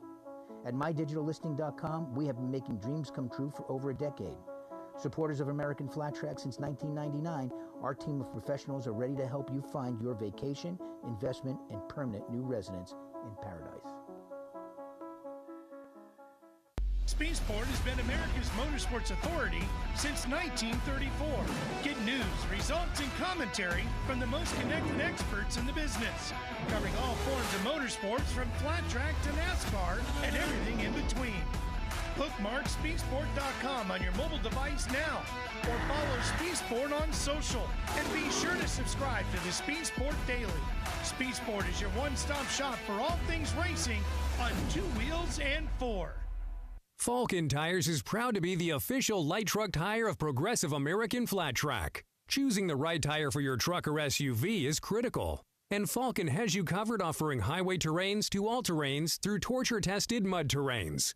For more information on Falken's full line of Wild Peak products, please visit us at www.falkentire.com. Kicker Performance Audio is the official sound system of American Flat Track. Kicker's fully stocked line of products includes speakers, amplifiers, and subwoofers for your car and truck stereo systems, as well as those for your boat, side-by-side, and touring motorcycle. Kicker also makes Bluetooth outdoor speakers, over-ear headphones, and earbuds to pair with your favorite mobile device. To learn more or find a dealer, visit kicker.com. Rev up those taste buds with Mission Foods, a proud sponsor of AFT Super Twins Racing. Mission Foods has you covered with race day recipes that are too fast, too tasty. So grab your favorite Mission products, sit back, and enjoy America's original extreme sport. Bikes are on the racetrack out here. It's group number 2 to wrap up this first round of qualifying for your singles riders. And again, there's a big group of them going into turn number 3. This is what we used to have when we raced out here. Last time, again, we were here for the singles was 2012, 10 years ago. Big group of riders down here in 3 and 4. Looks like a few of them are running the high line. A couple of them are at the very bottom. Everybody else right in the middle of the racetrack. Here comes the draft pass. They're going 3, make it 4 wide across the start-finish line. Now they go 2 by 2 into turn number 1. First impressions, race team bikes have those blue wheels out in front. They're easy to spot. There's 4 of them out there.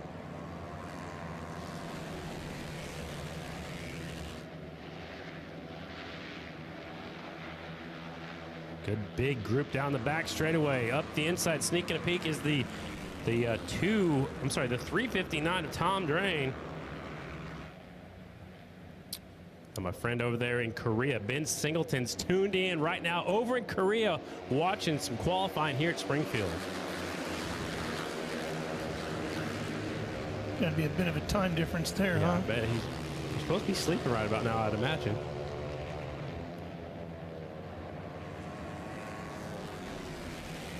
Big group of riders right here. This is what we're going to see when the racing action gets going right here in this singles class, I promise you.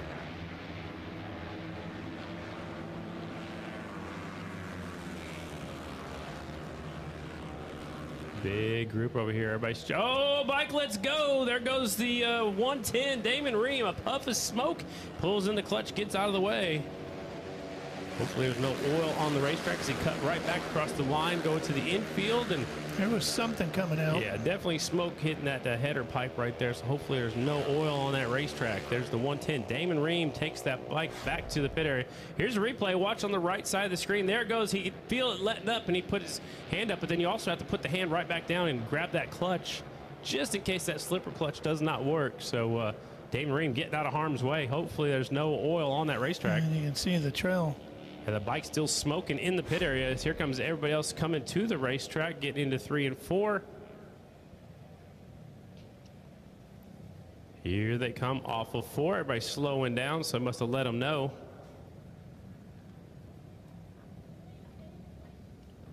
Must have let them know that that red flag was out. I didn't see the red flag being displayed. Actually, that was the checkered flag, so that's why they were all off the pace.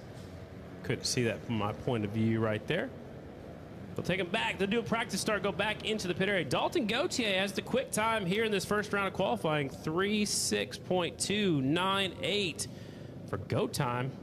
That was faster than Maxwell was in practice with a 3:06.460. There you can see the smoking 110 bike going right past the Super Twins.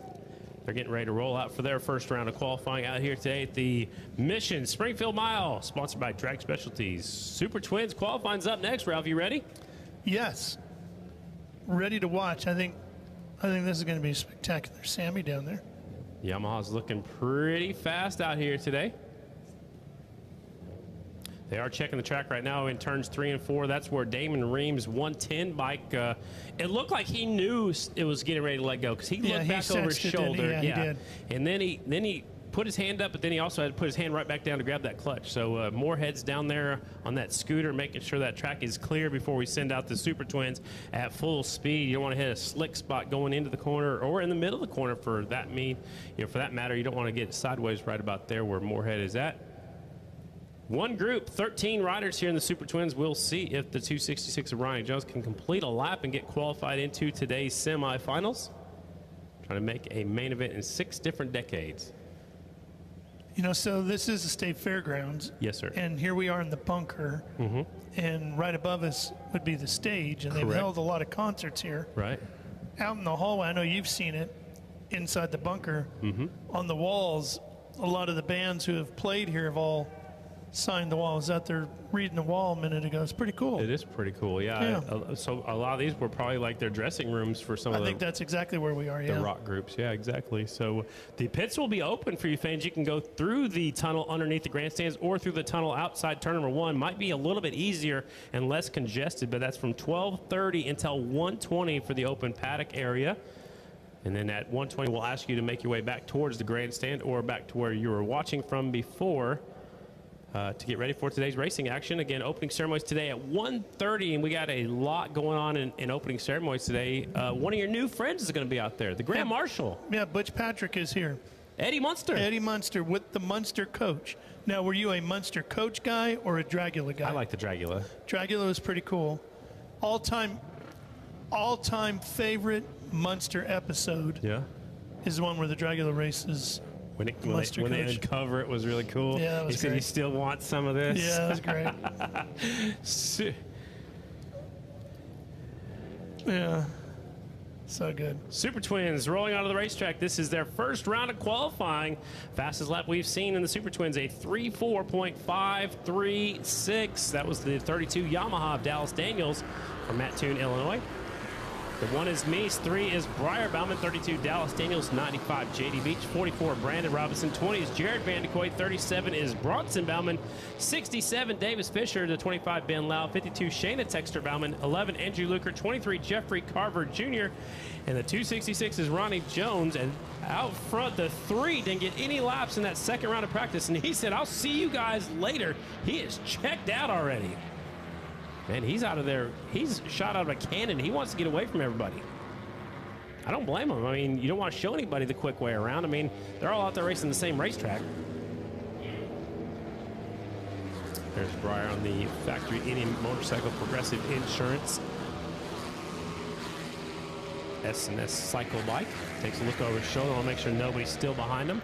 You better take a big handful of the courage pills today, huh? Yeah, you gotta let that thing, go through the corners as fast as possible. Get on that throttle as soon as possible on these big 750s.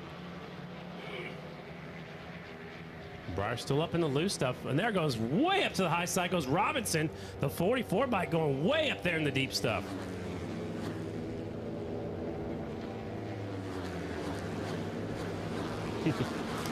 RJ make it out yet? I have not seen any times being recorded. They're just now going across the start-finish line. But from my point of view, I don't see him out there, and I don't see there. Now he does have a time of 3:7.387. So RJ did get 1 lap completed so far. Todd Lanham, the flagman from the All-Star Flat Track Series, said, "You guys are stuck in the tunnel. You should have VIP accommodations." Well, this is it for us today. Yeah. We're the VIPs. Well, we're here. I would think with you. Well, I was with you. That's what I was counting on. I'm just drafting you, buddy. 44, Robinson has the quick time, 3:5.390 for Robinson. The last time by was a 3:5.679. Meese goes up to second, a 3:5.437 his last time by, so Meese is finding some speed. Briar's out front all by himself, but he's 6th quick on the speed charts. There's Meese right there on the number 1 bike, right in front of Vandekoy on the 20. A little bit of dust kicked up right there in the middle of that corner. Looks like there was a little bit of a dry spot. No harm, no foul. They keep on trucking. But Robinson still at the top spot. 3:5.390. There's Robinson, the 44, just sneaking on by us here, coming off of turn 2 onto the back straightaway. He'll set his sights on the 3. He has somebody to chase after. There's Meese right behind him in tow. The 1 trying to catch the draft. Did you say the track record was a 33? Yes, sir. I don't think we're going to get to that today. I don't think so. 33.823. So we're a little bit off of it, but that has to be pristine conditions. I'm sure it's cloud covered day. Yeah. There's Brian Smith on his Kawasaki, I believe. As the white flag is out here in this first round of qualifying for your premier class Mission Super Twins, sponsored by S&S Cycle. I would bet that was on that Cowie. That thing was a beast back in the day, That wasn't thing was it? a rocket ship. It looked like he had an extra gear more than anybody else did. It was incredible to watch Ricky him. Howerton. Yeah, Ricky Howerton in his pit area developed that motorcycle, and that was awesome to see. Bill Warner's the first one that brought the Kawasaki into the game, though. Yep. I know Bill Warner texts you during the races sometimes. Listening in, Jared Meese goes to the top spot right there.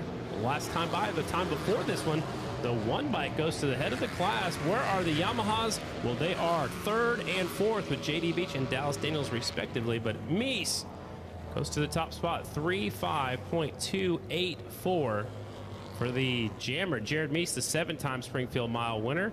Briar Bauman right there, back in the 6th spot. There's Meese on the one. His cool down lap going by 44 Robinson. Robinson's second quick. He's been fast in that first round of practice. Looks really good.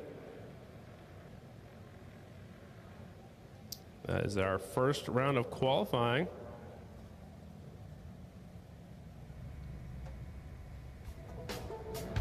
There are the results. Round number 1 of qualifying. Jared Meese at the top spot, 3.5.284. Robinson second, 3.5.390. JD Beach, 3.5.652 is third. Dallas Daniels fourth, 3.5.673. How about Davis Fisher up there fifth? Briar Bauman sixth. Jeffrey Carver seventh. Jared Vanderkoy eighth. Shayna Texter Bauman is ninth. Ben Lau is 10th. 11th goes to Bronson Bauman. 12th is the 266 of Ronnie Jones. And currently 13th is the 11 of Andrew Looker on his Rackley Racing Indian, 37.067. That is it for our entire first round of qualifying.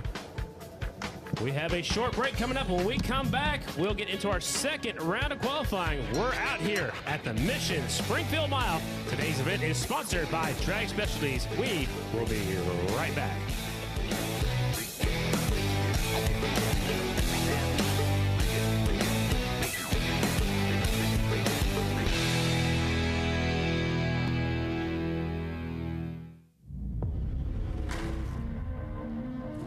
This racetrack has turned out, AJ, it is incredible. They can run high, low, middle, anywhere they want.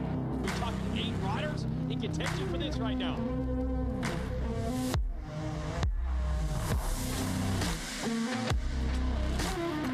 The final corner awaits. Look at this track. Briar Bauman's going to have to use the track. Briar Bauman wins 2 years in a row here at Williamsburg. Something bad, your hands on the wheel, got a sexy touch. It's enough to make me and my Chevy blush so long. Take it on, but that highway, turn me on. I'll let you drive, babe. You can take it fast as you want to. Little dirty looks damn good on. Start me up, Stones on the radio. Girl, I love it when you let go. Don't waste your way in the wrong way. Get off on 4x4 play. Parts Unlimited, the people behind We Support the Sport, welcome you to this high-action event. We are proud to join with race fans everywhere in working to ensure that our sport gets bigger and more exciting each season. And you too can support the sport by visiting your local dealer who stocks products from Parts Unlimited. They've got the very best in high-performance parts and accessories and the best support network in the business. Parts Unlimited. We support the sport. Progressive insures over 5 million boats, motorcycles, and RVs throughout America. Get a quote in under 4 minutes at AmericanFlatTrack.com/progressive to see how much you could save. Brought to you by Yamaha and its best-in-class lineup of power sports vehicles. For more information on how you too can experience the pinnacle of performance both on and off-road, visit YamahaMotorsports.com. Mobile View has been providing state-of-the-art LED video screens to sporting and special events throughout the U.S. and Canada since 1999. We use our vast experience of thousands of events to help guide the process of finding the right size screen to help make your event a memorable experience for your fans and sponsors. With over 300 World Championship titles, for 44 years, Öhlins advanced suspension technology has been providing the pinnacle of suspension for all areas of motorsports. For road or track, dirt or asphalt, when you choose Öhlins products to elevate your performance, you get Öhlins USA support and service to keep fueling your passion for excellence. S&S Cycle was born from a passion for racing and has spent over 60 years building high performance for the power sports market. All the while, racing has remained at our core. From the Bonneville Salt Flats to championships in Progressive American Flat Track, S&S is the go-to for high performance on and off the racetrack. Memphis Shades brings you a whole new level of style when it comes to motorcycle windshields and fairings. The quality, style, and selection set these products apart from the pack. Memphis Shades designs and builds all windshields, fairings, and hardware in-house. Raw materials in, finished goods out. Made in Memphis. Style that works. Dunlop is the official tire of Progressive American Flat Track. We make tires in America for racing and street racing, such as our creditworthy Progressive American Flat Track Spec Racing Tire, the DT4, and the DT3, which is now the street-legal K180. Learn more about Dunlop Tires at dunlopmotorcycletires.com. Race fans, VP Racing Fuels offers a full line of power sports fuels, lubricants, coolants, and appearance products for track and street. From pro racers to weekend warriors, we help riders make more power. Ask your local power sports dealer.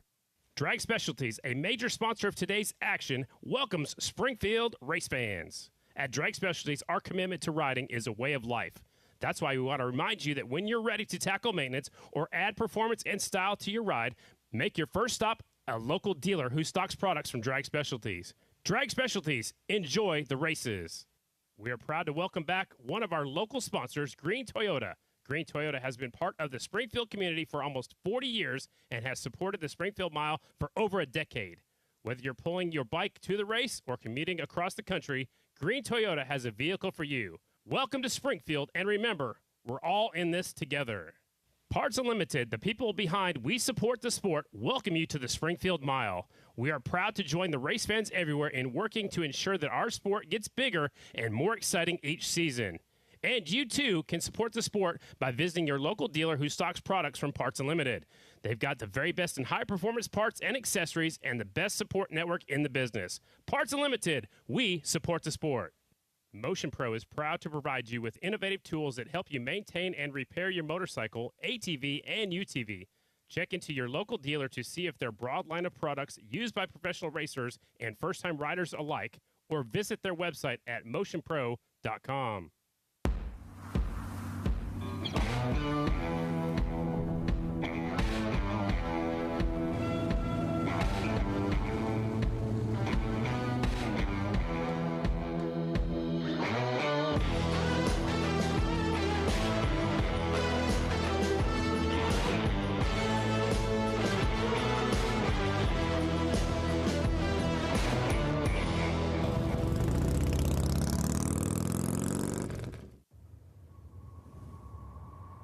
The darkness is full of demons, hazy creatures who lurk in the shadows, prowling under the cloak of dusk. But we're not demons. We're beasts.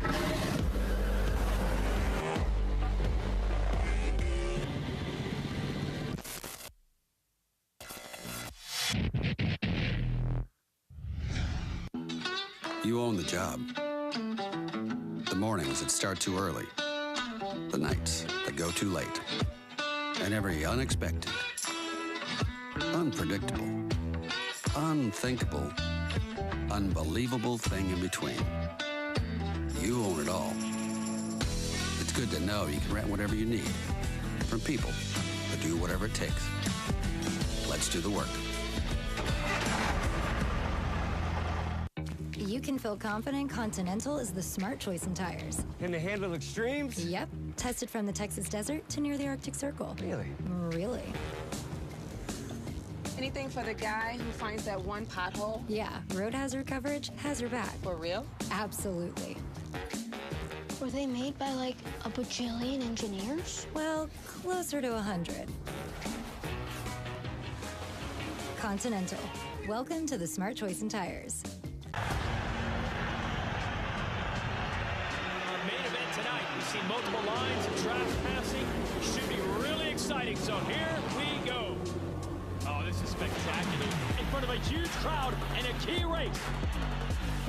Progressive American Flat Track roars into the new Richmond, Wisconsin area for the Cedar Lake Short Track on Saturday, September 24th. Get your tickets now at AmericanFlatTrack.com. One of the many cool things that I really like about coming to Springfield is the bike shows that they have here. And there are some awesome bikes here. Right there is a 1947 Indian. You know I'm a big Indian guy. And I want to talk about this because this is a 2004 Honda RC51. My cameraman Todd had one of these, and he said that it was really hard to keep that front wheel on the ground. And this one's extra special because this is the Nikki Hayden edition, and this is also a twin. And of course, we've got the Yamaha, the 1985 Yamaha that is the Kenny Roberts edition. I mean, there's just a lot of cool bikes here. One of the many things to enjoy here at the Springfield Mile. That Kenny Roberts edition is awesome. Yeah, I like that Nicky Hayden RC51 though right next door. That's a pretty cool piece also. RC51 was a mean machine, boy. That was Honda's shot at the superbikes. I agree with him. You can't keep the front wheel down. No, that thing was, as Johnny Go would say, wicked fast. Oh yeah.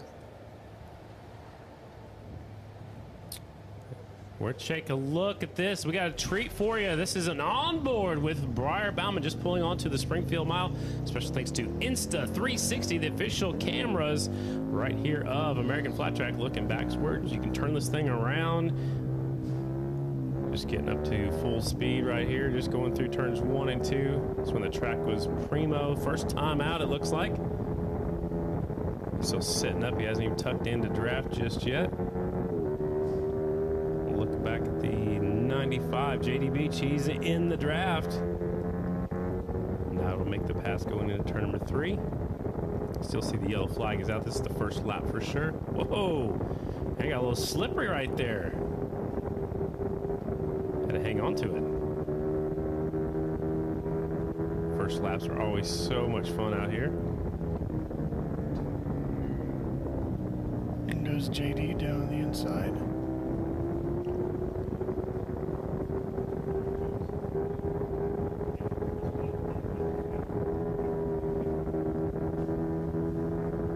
Shoot. Here comes JD catching the draft. No, that's the 32. Dallas caught the draft. Man, he just scooted on by. It looks like Briar way up the racetrack down here in turns 3 and 4. Just getting out of the way, it looks like. Remember, he had an issue earlier in this first round, and that's maybe when he's pulling off right here. Yeah, he didn't feel comfortable out there, maybe. Yeah, he's exiting the racetrack. That's a pretty cool shot, though, Ralph. That was really neat. I think it sounds good. He's going back to the pits pretty quickly.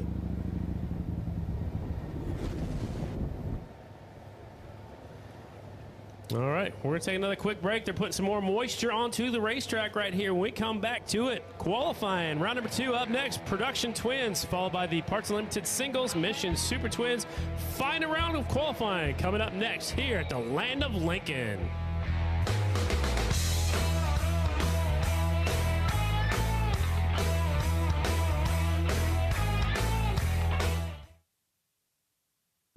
Sport has been America's motorsports authority since 1934.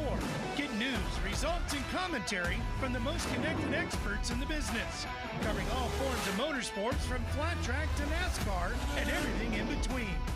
Bookmark speedsport.com on your mobile device now, or follow SpeedSport on social, and be sure to subscribe to the SpeedSport Daily. SpeedSport is your one-stop shop for all things racing on 2 wheels and 4. You own the job. The mornings that start too early. The nights that go too late. And every unexpected, unpredictable, unthinkable, unbelievable thing in between. You own it all. It's good to know you can rent whatever you need from people that do whatever it takes. Let's do the work. Drag Specialties, a major sponsor of today's action, welcomes Springfield race fans. At Drag Specialties, our commitment to riding is a way of life. That's why we want to remind you that when you're ready to tackle maintenance or add performance and style to your ride, make your first stop a local dealer who stocks products from Drag Specialties. Drag Specialties, enjoy the races. You don't take greatness for granted, and neither should your gear. We are Torch Eyewear, and we design sunglasses for protection, performance, and chasing your passion. For more information, visit our website at torcheyewear.com and click on our free Home Try-On program. Al Lamb's Dallas Honda is proud to sponsor the Al Lamb's Dallas Honda Singles Challenge. It's a winner-take-all, $2,500 dash for cash. Enjoy the fastest and richest 4 laps in AFT singles racing. Al Lamb's Dallas Honda, dallashonda.com. Sideburn is the world's finest go fast, turn left magazine. It is available to buy at Progressive AFT's trackside merchandise booths and is the official magazine of Progressive American Flat Track. For more information, visit sideburnmagazine.com.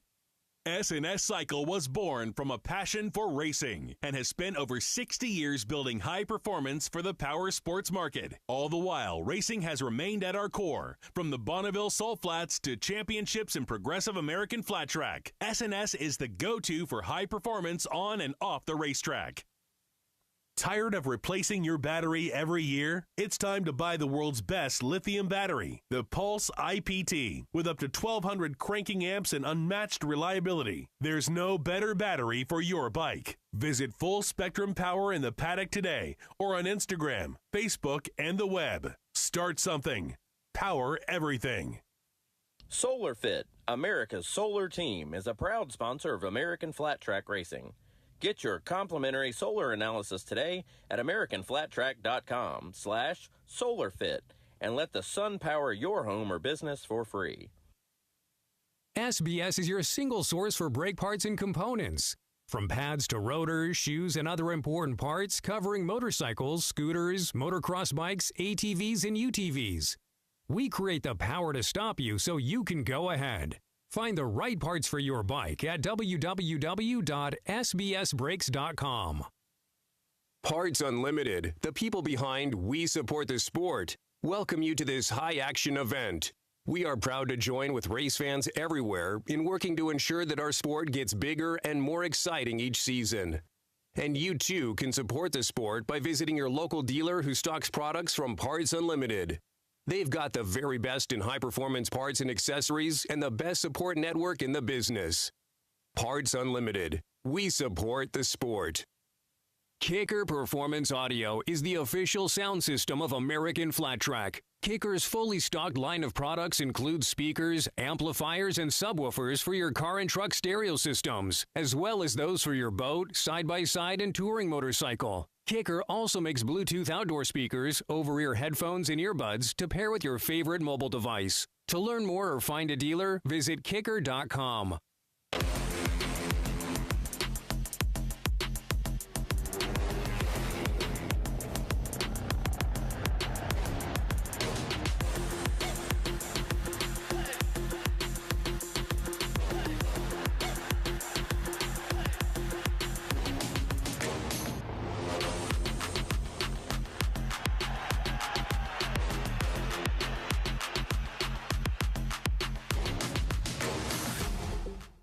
If you ever dreamed of blue skies, fresh air, and blue-green water, then look no further. If your idea of heaven on earth includes velvet golf courses, romantic evenings, and sun setting, then you owe it to yourself to check our Southwest Florida's beautiful Punta Gorda and its neighboring areas. At mydigitallisting.com, we have been making dreams come true for over a decade. Supporters of American Flat Track since 1999, our team of professionals are ready to help you find your vacation, investment, and permanent new residence in paradise. Castrol is the global leader in motorcycle lubricants. Castrol offers a full range of motorcycle fluids, including the Power One motor oil and React SRF racing brake fluid used by Team Honda. No matter what you ride, Castrol has an oil to suit your bike and riding style.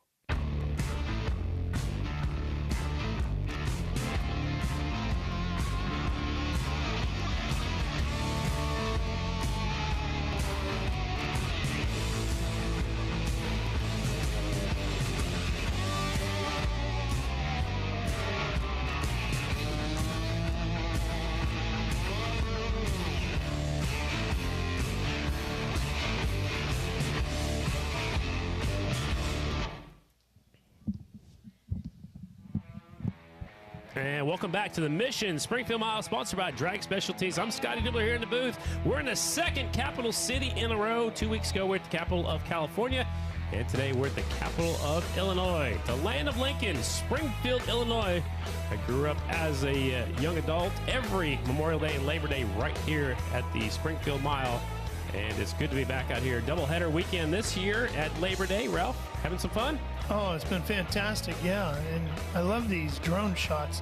Gives you a great idea of the area around the facility, right? There's the airport just right over there. Yeah.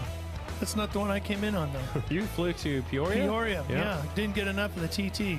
So a little bit easier, sometimes better connections to go to Peoria, sometimes Bloomington. Yeah, it was pretty crazy routing when I was looking to do it. So probably threw Oklahoma in the schedule and then Oklahoma up to here or something. Right. Stop by, pick me up on your private jet. Oh, yeah, right. Getting the track dialed in. Up next, we have one more round of qualifying for all three classes: Production Twins, AFT Singles, and Super Twins. Again, the open paddock is scheduled from 12:30 until 1:20. There are two ways to get here, two tunnels underneath the main grandstands. There is a small, narrow tunnel, or there's another tunnel outside of turn number 1 to come into the infield for the open paddock area. Take a look at the Turner Hondas. They've got the retro look going on.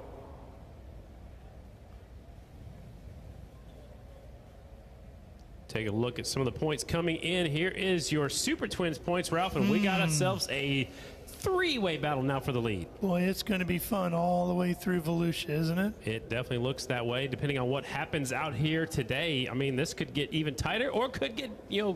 Yeah, Depends on. Jared could win both, and then, hey, right? And he's won here 7 times, so he definitely knows his way around the racetrack, and he's the promoter, so he'd like to, do the whole thing, win it, promote it, the whole 9 yards.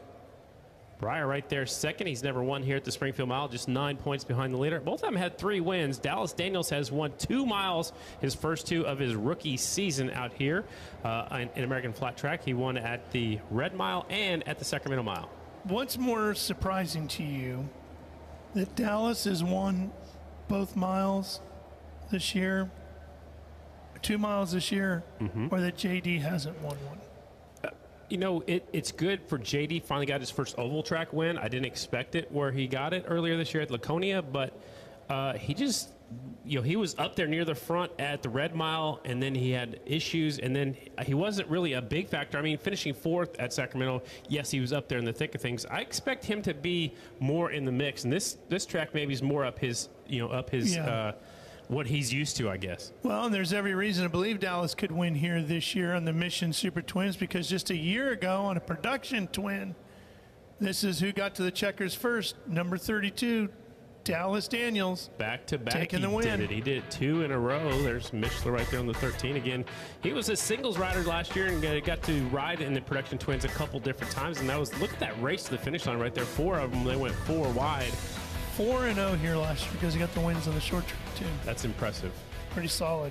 Yep, and he's the only rider in flat track to win the Nikki Hayden Horizon Award and in flat track and road racing in the same season. Yep. Probably ever. Yeah. He did it in the same year, but, usually you just win that Horizon Award right before you go pro, so it's probably never going to happen. Might not ever happen again. Might not. A lot of riders don't choose 2 different sports. Talking about the singles class, Dallas Daniels won the 2 championships back-to-back. He moves up to the Super Twins.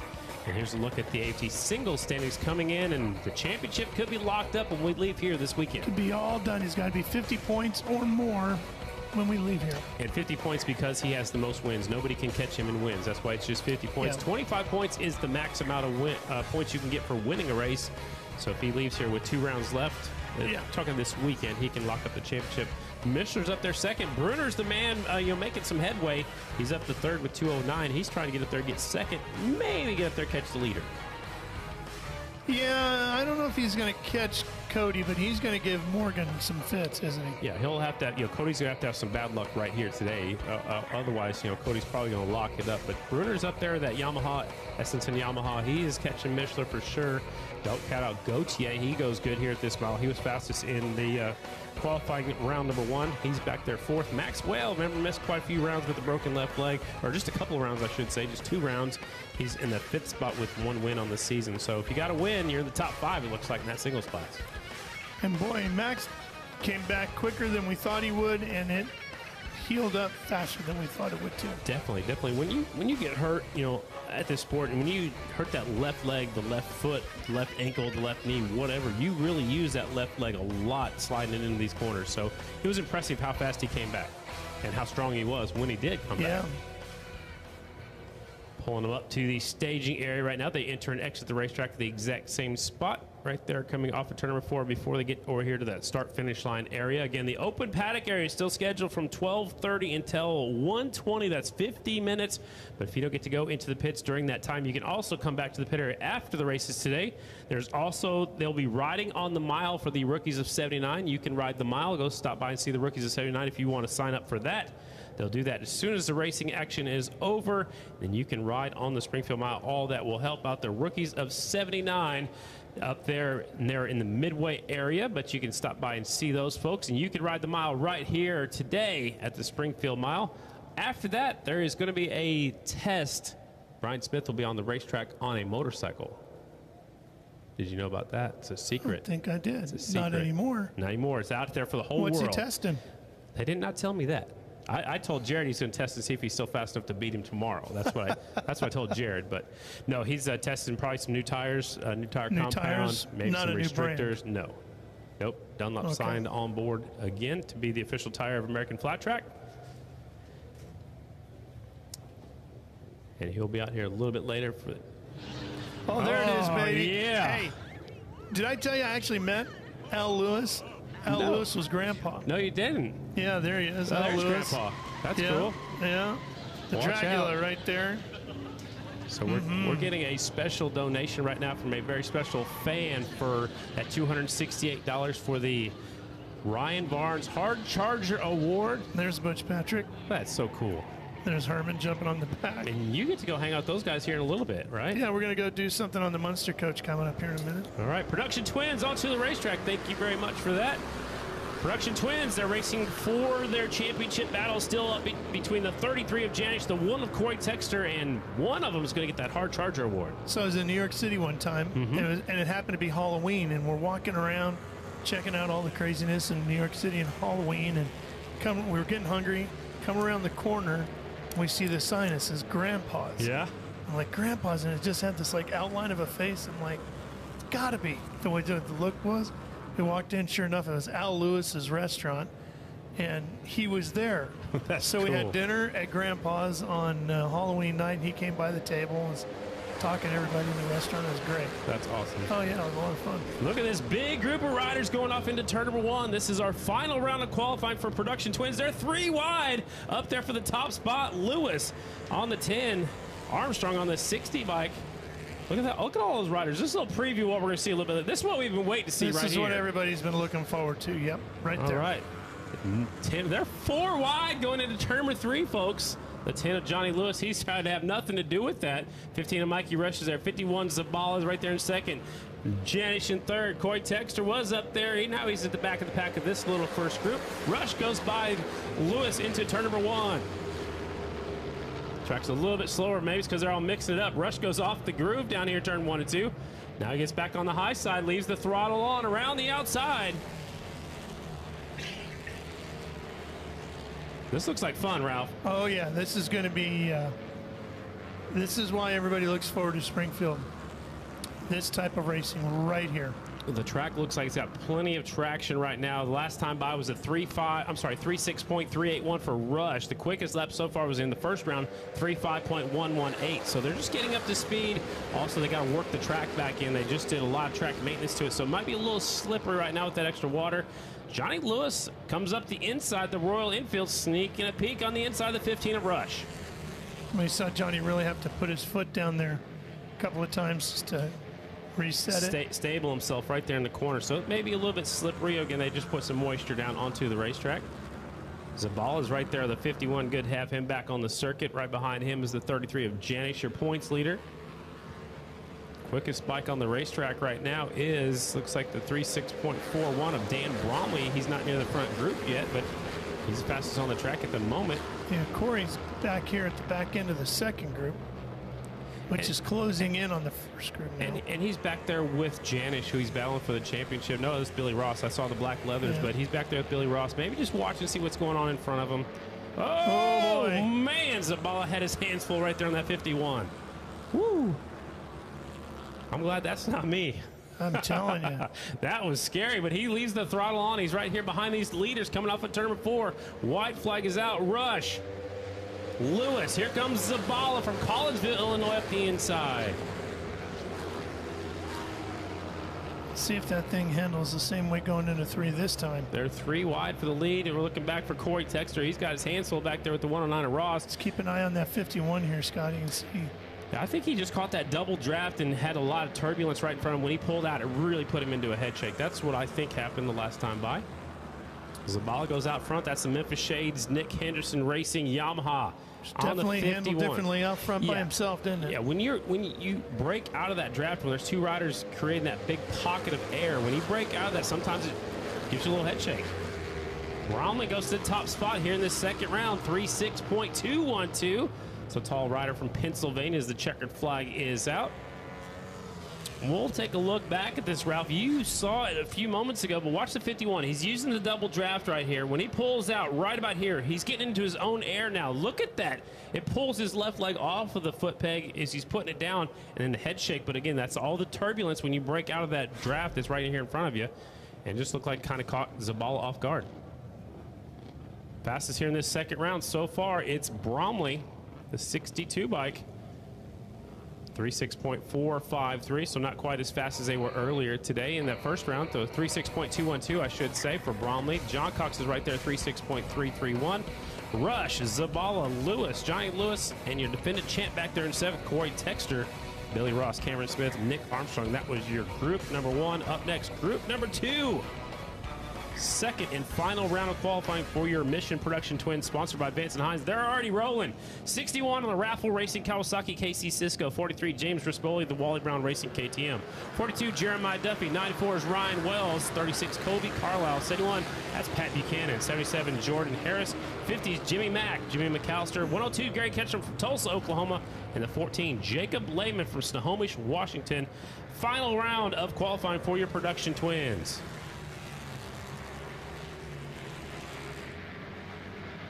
Down the back chute, 61 out in front, KC Cisco. I saw this morning on social media, said this is my favorite race of the year, and he can't wait, and he's running out front. That's got to be a good feeling for Casey. 42 was really fast in that first round of practice and first round of qualifying also. Duffy goes up the inside, bringing with him the 36 of Carlisle.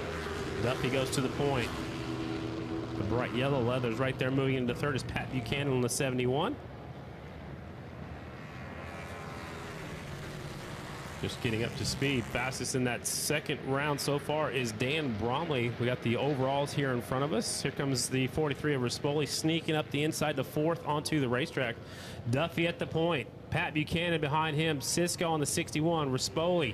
There's Carlisle. There's Jordan Harris on the Ryan Barnes Racing KTM, doing it for Schaefer's Motorsports. They all reach up, grab a tariff as quick as possible, and then put their left hand back onto that handlebar.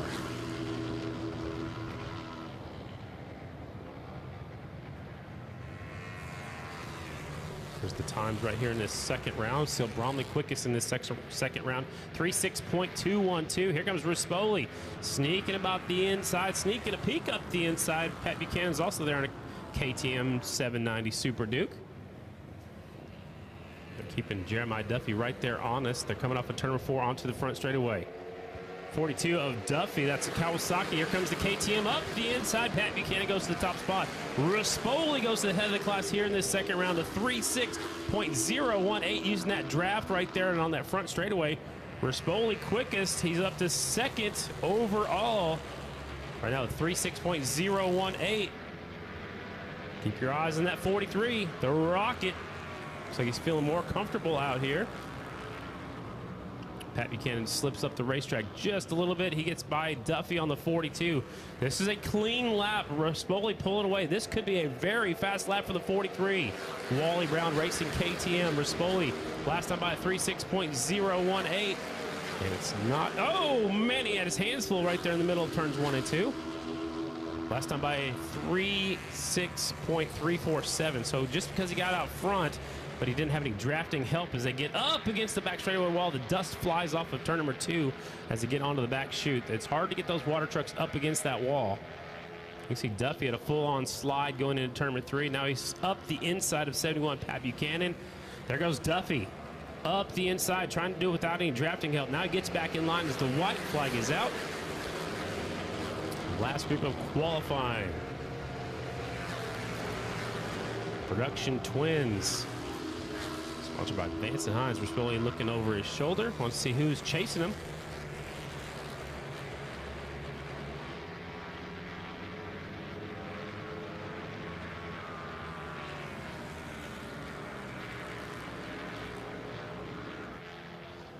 Rispoli the 43, Duffy on the 42, bringing him off of turn number 4 to the checkered flag. This is going to wrap up qualifying for your production twins. Duffy's looking really strong out here today. He's currently 4th overall, the 42 bike. That'll be good enough for a second starting spot in one of the semifinals. So we'll see who the fastest in round number 2 is. We know round number 1 was Mikey Rush at 3:5.118. Looks like that's going to hold on to the overall top spot. So Rush on the Harley-Davidson will be our pole setter in the first semifinal. Out of the semifinals, will take the top 8 into their main event here in Production Twins. Rispoli's going to hang on to 2nd overall on that 43 bike, so he'll be the pole setter of semifinal number 2. Janish will end up 3rd overall, I believe. 42 of Duffy will be 4th. Rispoli's bike slowing down quite a bit over here. Maybe he's doing it on purpose, checking something on the dashboard of the 43 bike. Singles already staged up and ready to go.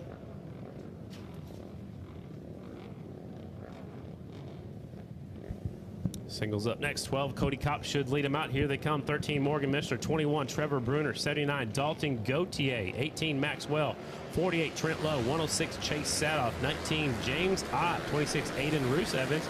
24 is Hunter Bauer. 80 is Brandon Kitchen. 113, Gage Smith. And the 82 is Travis Petton the 4th. A big group of riders, some of them getting up to speed a little quicker than others. Looks like Mishler's trying to get out of the way. Now he gets back in line behind his teammate. Trent Lowe's up there on that 48 bike as well. A big group down the back straightaway. Tops have nothing to do with it. He's trying to break away from everybody else. The time to beat here in singles is a 3:6.298 for Dalton Gauthier. He's the 2nd bike on the racetrack, but that is the quickest time we have seen in qualifying here for your Parts Unlimited AFT Singles, sponsored by Kicker Performance Audio. Mishler goes up the inside of the 21 of Bruner. Can he hold it down on the bottom of the racetrack? He slips up just a little bit, gets back in line behind the 21. 21 was already tucked in and drafted right there in the middle of turn number 2, getting really low right there in the middle of the corner, Ralph. I think that's a big advantage for Bruner. Yeah, he seems to like that down there, doesn't he? Yeah, and, you know, I was watching him on the back straightaway, especially at Sacramento. He wasn't even looking where he was going. He was tucked in, and I got a message, I think, on Twitter, and he was watching the fence posts and counting those before he knew when he had to shut off. And I don't know if that's a good move or not. There's some legendary stories about racers who have done stuff like that. Yeah. Buddy Baker told me a story once about he was at Dover, and there was a guy standing on the outside of turn 1. Mm-hmm. And he used that guy as his braking marker. Well, the guy moved. Yeah. So and Buddy didn't take that into account and hammered the wall. My dad would do that same thing to me when I first started flat tracking. He would go stand there, but then he would take a step or two back into the corner further and further. And it makes you think that's your shutoff point. Well, then as you're learning, it works. It definitely works. It gives you something, a reference point. But it's better to use something that's not going to move like a tree, a light, a fence post, a sign, not somebody that's going to go get something to eat. Exactly. So I'm not surprised that Trevor was doing that. I guess the one thing is you don't want to miss your count, right? As you're going down the back straightaway there. And he probably had one picked out. Whoa, he caught his left foot right there and had to pick it right back up and put it right back down. But no, if it's working, use it, do it. Absolutely. Yeah, so, he was definitely, and why he's doing that, folks, is to get down lower, even lower than possible by looking up. You're creating a little bit of a wind goes back to what walk. we talked about earlier, right? That an 1/8 of an inch can make a huge difference in that stuff. It sure can, and, the position of your arm, the position of your feet even, Ralph, you keep your feet flat, and you think about it when you're riding motocross, you got your toes pointed down just a little bit, but it's hard to do. I mean, you try to keep those feet flat. They're going 3 wide into turn number 3. Wow, who's coming up the inside? That's the 48 of Trent Lowe. He's running the bottom of the racetrack, and he's making it work. Bruner at the top spot here in the second round as the white flag is out. Here comes the 48. They're fanning out to the start-finish line. Man, I can't wait for the racing action in this singles class here on the Springfield Mile. Bruner fastest in this second round, 3:06.575. Fastest lap is a 3:06.298 from round number 1. The track's slowing down just a little bit. Look at all these motorcycles down the back straightaway. There's got to be 10 of them right there. Here goes Bruner, getting down lower than everybody else. Below the plastic. We used to say below the paint, but these 450s, they're below the plastic. Look at this big group of riders. This is what we came to see. Here comes Bruner, tucked in early off of turn number 4. The Turner Hondas are there. The Red Bull KTMs are there. Here's the checkered flag. And that was the other thing, and you pointed it out there, I noticed. Bruner got down lower faster than everybody else. Yeah. And if you can do that 2 seconds quicker than everybody else, it can make a big difference lap after lap. And he does it right in the middle of the corners every time. He's tucked in before he's even coming off the corners. So, again, Bruner looks like he's dialed in on these miles. I'm not sure where he learned how to go so fast in these miles, but he's got it figured out. The 21 looks like he might be hard to beat here today. He's fastest in this second round with the 3:06.575. Dalton Gauthier still at the top spot overall, the 79 bike, a 3:06.298. But, folks, that was just a little preview of what we're going to see in that racing action. And don't forget, we have one more group to go here in qualifying for your Parts Limited AFT Singles. Here is round number 2. 21, Trevor Bruner, 3:06.575. Chase Sadoff, the Roosters, right there in second, 3:06.687. Dalton Gauthier, Morgan Mishner, the 3 Turner Hondas, second, third, and fourth. Maxwell is fifth. Brandon Kitchen, 6th on the Vance and Hines Husqvarna. Hunter Bauer, the Canadian riders, up there to 7th. Trent Lowe is making time up the inside, but he's only 8th quick here in this second round. As group number 2 rolls onto the racetrack, 49, Chad Coast, the California Kid. 99, Kevin Stallings. 94, Ryan Wells. 55, Tyler Raggio. 91, Justin Jones. 359, Tom Drain. 175, Terrence Santero. 110 is Damon Ream. 119, Logan McGrain. 121, Jacob Castillo, the rider that went down earlier. 57, Ian Wolf. And the 176 is Jacob Walter. Look at 49, Chad Coast trying to let everybody go on by. Wants to have a little bit of clear racetrack, I guess. He didn't like that big group going by in that last time out. Raggio's at the point. There are 4 first impression Hondas out there. They're easy to find with those blue wheels. And it looks like the top 3 of them are those first impression Hondas. There's Logan McGrain back there in 4th on the 119. Beautiful racetrack out here today. Stallings goes up the inside, so there's 2 first impression Hondas, and Stallings on his Honda goes up in between them into that second spot onto the racetrack. Again, they're racing against the clock right now. Quick time is a 3:06.298. Folks in the pit area keeping track of the timing and scoring. So it looks like the track is slowing down just a little bit. It's expected to do so when the sun comes out. There's a little bit of heat in that racetrack, and it kind of dries it out just a little bit. They'll continue to water the track all day, though. There's the 359, Tom Drain from Australia. They can move up the inside. The 121 of Casio goes on by him.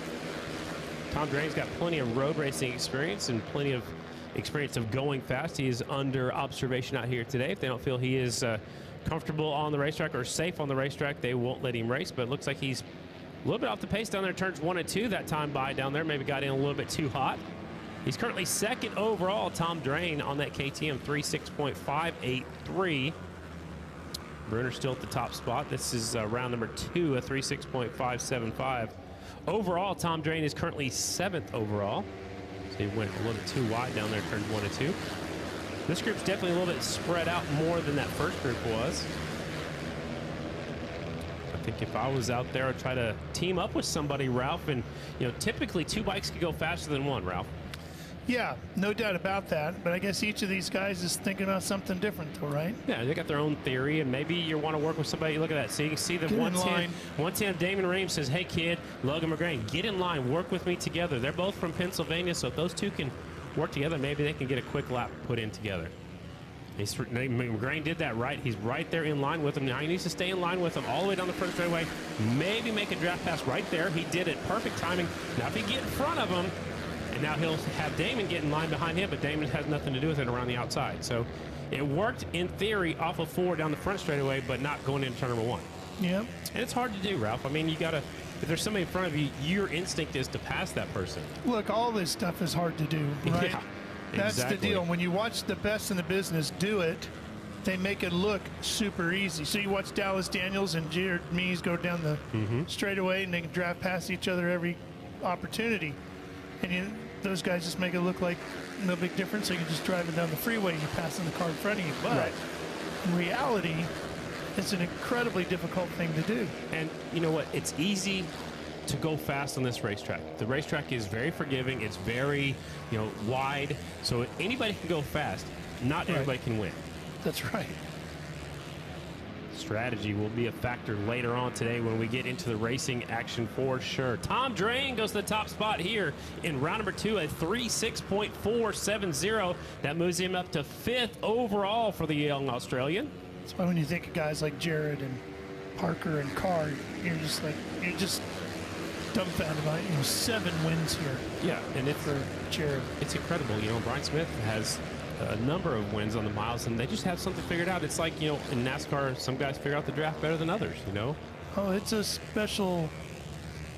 a special thing, right? It's beyond just racing. There's a whole nother level to it.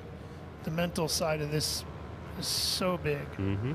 How about the 3.59? Tom Drain, quick time here in round number 2. I think they're going to go ahead and let him race. What do you think? I think he's earned it. He definitely has. He looked safe out there. Didn't look like he was nice and stable. Yeah, nice and smooth all the way around the racetrack. Again, he was out there under observation from American Flat Track. And if they didn't feel he felt safe out there to the competitors, they were not going to let him race. Up next, Super Twins qualifying round number 2. The time to beat is the one of Jared Meese, a 3.5.284. Final group, final round of qualifying is up next. The pit area will be open at 12:30 until 1:20. You can go underneath the grandstands. There's a small tunnel right there. There's a little bit bigger, more space over there in turn number 1. Outside turn number 1, you can go underneath the grandstands if you want to make that walk. It's a little bit easier to do, but that's coming up right after this group is Meese. Kind of reminds you of the tunnel they built in the movie The Great Escape. Yeah, exactly. Right, it's about that. Yeah, it's about that size. Final group of qualifying Mission Super Twins. The 1 is Meese. He's at the very back of the pack. 3 is Breyer Bauman. 32, Dallas Daniels. 95, J.D. Beach. 44 is Robinson. Now Meese goes right in the middle of everybody. 20 is Jared Vandekoy. 37 is Bronson Bauman. 67, Davis Fisher. He had his fastest lap the last lap of the first round of qualifying. 25, Ben Lau. 52, Shayna Texter Bauman. The 11, Andrew Luker. 23, Jeffrey Carver Jr. on the XR. Look at that big puff of dust coming off of turn number 2. And the 266, it's Oklahoma's own Ronnie Jones. Ronnie Jones trying to make a main event in 6 different decades. Made his first one back in the 70s, Ralph. He won his first Grand National main event in 79. That's incredible. Oh, yeah. He won 10 Grand National main events during his career so far. So far. It's not over yet. I'm not counting him out. Never count any of these guys out. Daniels goes to the head of the class, bring with him his teammate, 95, J.D. Beach. Breyer's up there on the 3, Indian trying to keep in touch with these top 2 Yamahas. Ronnie Jones is now on a different motorcycle. He's riding the Rackley racing bike after he had troubles with the Indian motorcycle Oklahoma City bike. So he's back onto a new motorcycle. Oh, man, the leader has troubles over there in 1 and 2. That's Dallas. Did you see that? He had to hang on to it. He's still in the lead, though. He didn't live for long, did he? Nope. That was a nice save right there. Breyer needs a good session here. He definitely does. He needs some confidence going into today's racing. He's second in the points, and he wants to get up there and get in the mix of things. And he's with 2 of the guys that are going to be up there battling for the top spot for sure. Yeah, he needs a good run through this qualifying session, showing that he can run the same speeds that they've got, that he's going to be competitive today. Meese goes to the top spot here in round number 2, 3.5.453. Davis Fisher up there second. That's a good run for Fish, 3.5.522. Man, Dallas looks strong today. The 32 bike currently 3rd in this second round. Track's kind of brushing off a little bit. Not as wet as it was earlier. I think it dried pretty quick. I think the sun is actually drying out the track a little bit. We'll do track maintenance right after this one. The 1 bike fastest on the racetrack. There he is back there with Robinson. That's a good move by him to go back there and mix it up with the 44. Robinson looked really good earlier this afternoon. It's the T-shirt in action. The T-shirt in action. Yeah, they're on the. Isn't that the 2 guys on the T-shirt? Yeah, the stars of the Springfield Mile. Jared and Brandon Robinson's won here twice. Well, the main event T-shirt. Oh, you're talking You're talking about the event T-shirt. The event T-shirt. Yeah, and the program. Yeah. Has Jared and Brandon. Exactly. I'm catching what you're throwing now. I'm slow. But they're also on the... You got the move thing early. I come in with one simple thing. Yeah. One simple thing. These two are also on the Stars of Springfield because they both won here before. Yes. See, Yes. So yeah. Brad Jones remembers his first race he went to. Bike's on the back straightaway. Fisher's actually keeping up with the 44 bike. It's getting really dusty coming off that turn number 2 turn right up against that back straightaway wall. It's hard to get all the way up against that wall, put some moisture down. Jared's starting to gap Robinson here too. He's dropping the hammer. Yeah. 3.5.449 by Meese on the one bike as the checkered flag is out. That's going to do it for qualifying. So it looks like Meese is going to hang on to the top spot in both round 1 and round number 2. 3.5.449 out here in this second round. They took the time off my screen. How close was Breyer to Dallas? Breyer's fastest lap was his last lap was actually a 3.5.921, but his best lap of the session, a 3.5.846. Dallas' best was a 3.5.623, so about 0.2 of a second difference. He's in there. And when it's race time, you step it up, find another gear. Yeah. Dallas Daniels trying to be the third rider from the state of Illinois to win out here in the premier class at the Springfield Mile.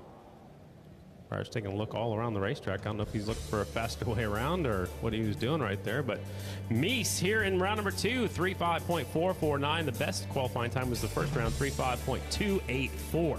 Fisher second, Dallas Daniels third here in round number 2. Robinson's still up there. He's right there in the mix on that 44 by 3.5.738. Breyer is fifth here in round number 2. JD Beach back there in 6th. Carver's up to 7th on the old trusty XR 750. Vanderkoy's 8th. Bronson Bauman is 9th. Shayna Texter Bauman rounding out your top 10. The 11th is the 25 of Ben Loud. 12th is Andrew Luker and Ronnie Jones. I just got a message that he switched on over to the Rackley Racing Indian since it looked like he had problems with the Indian motorcycle of Oklahoma City. So he's on the Rackley Racing Indian. He is currently 13th quick here in this second round of qualifying. Looks like that's where he'll end up today, too, overall. A lot of confidence on that 1 and 32 right now. Yeah, they both are looking pretty salty. I think Robinson's got a good shot today. He's won here twice before. Yep. Fisher looks really good. He's 3rd overall. Dallas Daniels is 4th. And this team at JD Beach is 5th overall. So that is it for all of the qualifying action out here today. Up next on the docket, 12:30 to 1:20 p.m. is the open paddock area. You can go underneath the grandstands and come on through to the infield, or go over outside turn number 1, underneath the tunnel into the infield again, the open paddock area. 12:30 to 1:20. Opening ceremony is at 1:30 p.m. And it's also time to switch on over to fanschoice.tv for the rest of the race. We'll take a quick break in the action. Opening ceremonies at 1:30 p.m. Central Standard Time. We'll be back.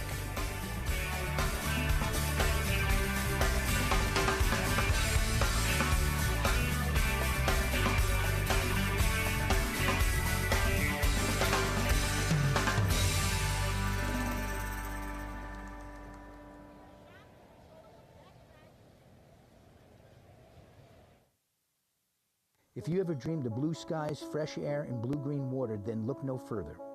If your idea of heaven on earth includes velvet golf courses, romantic evenings, and sun setting, then you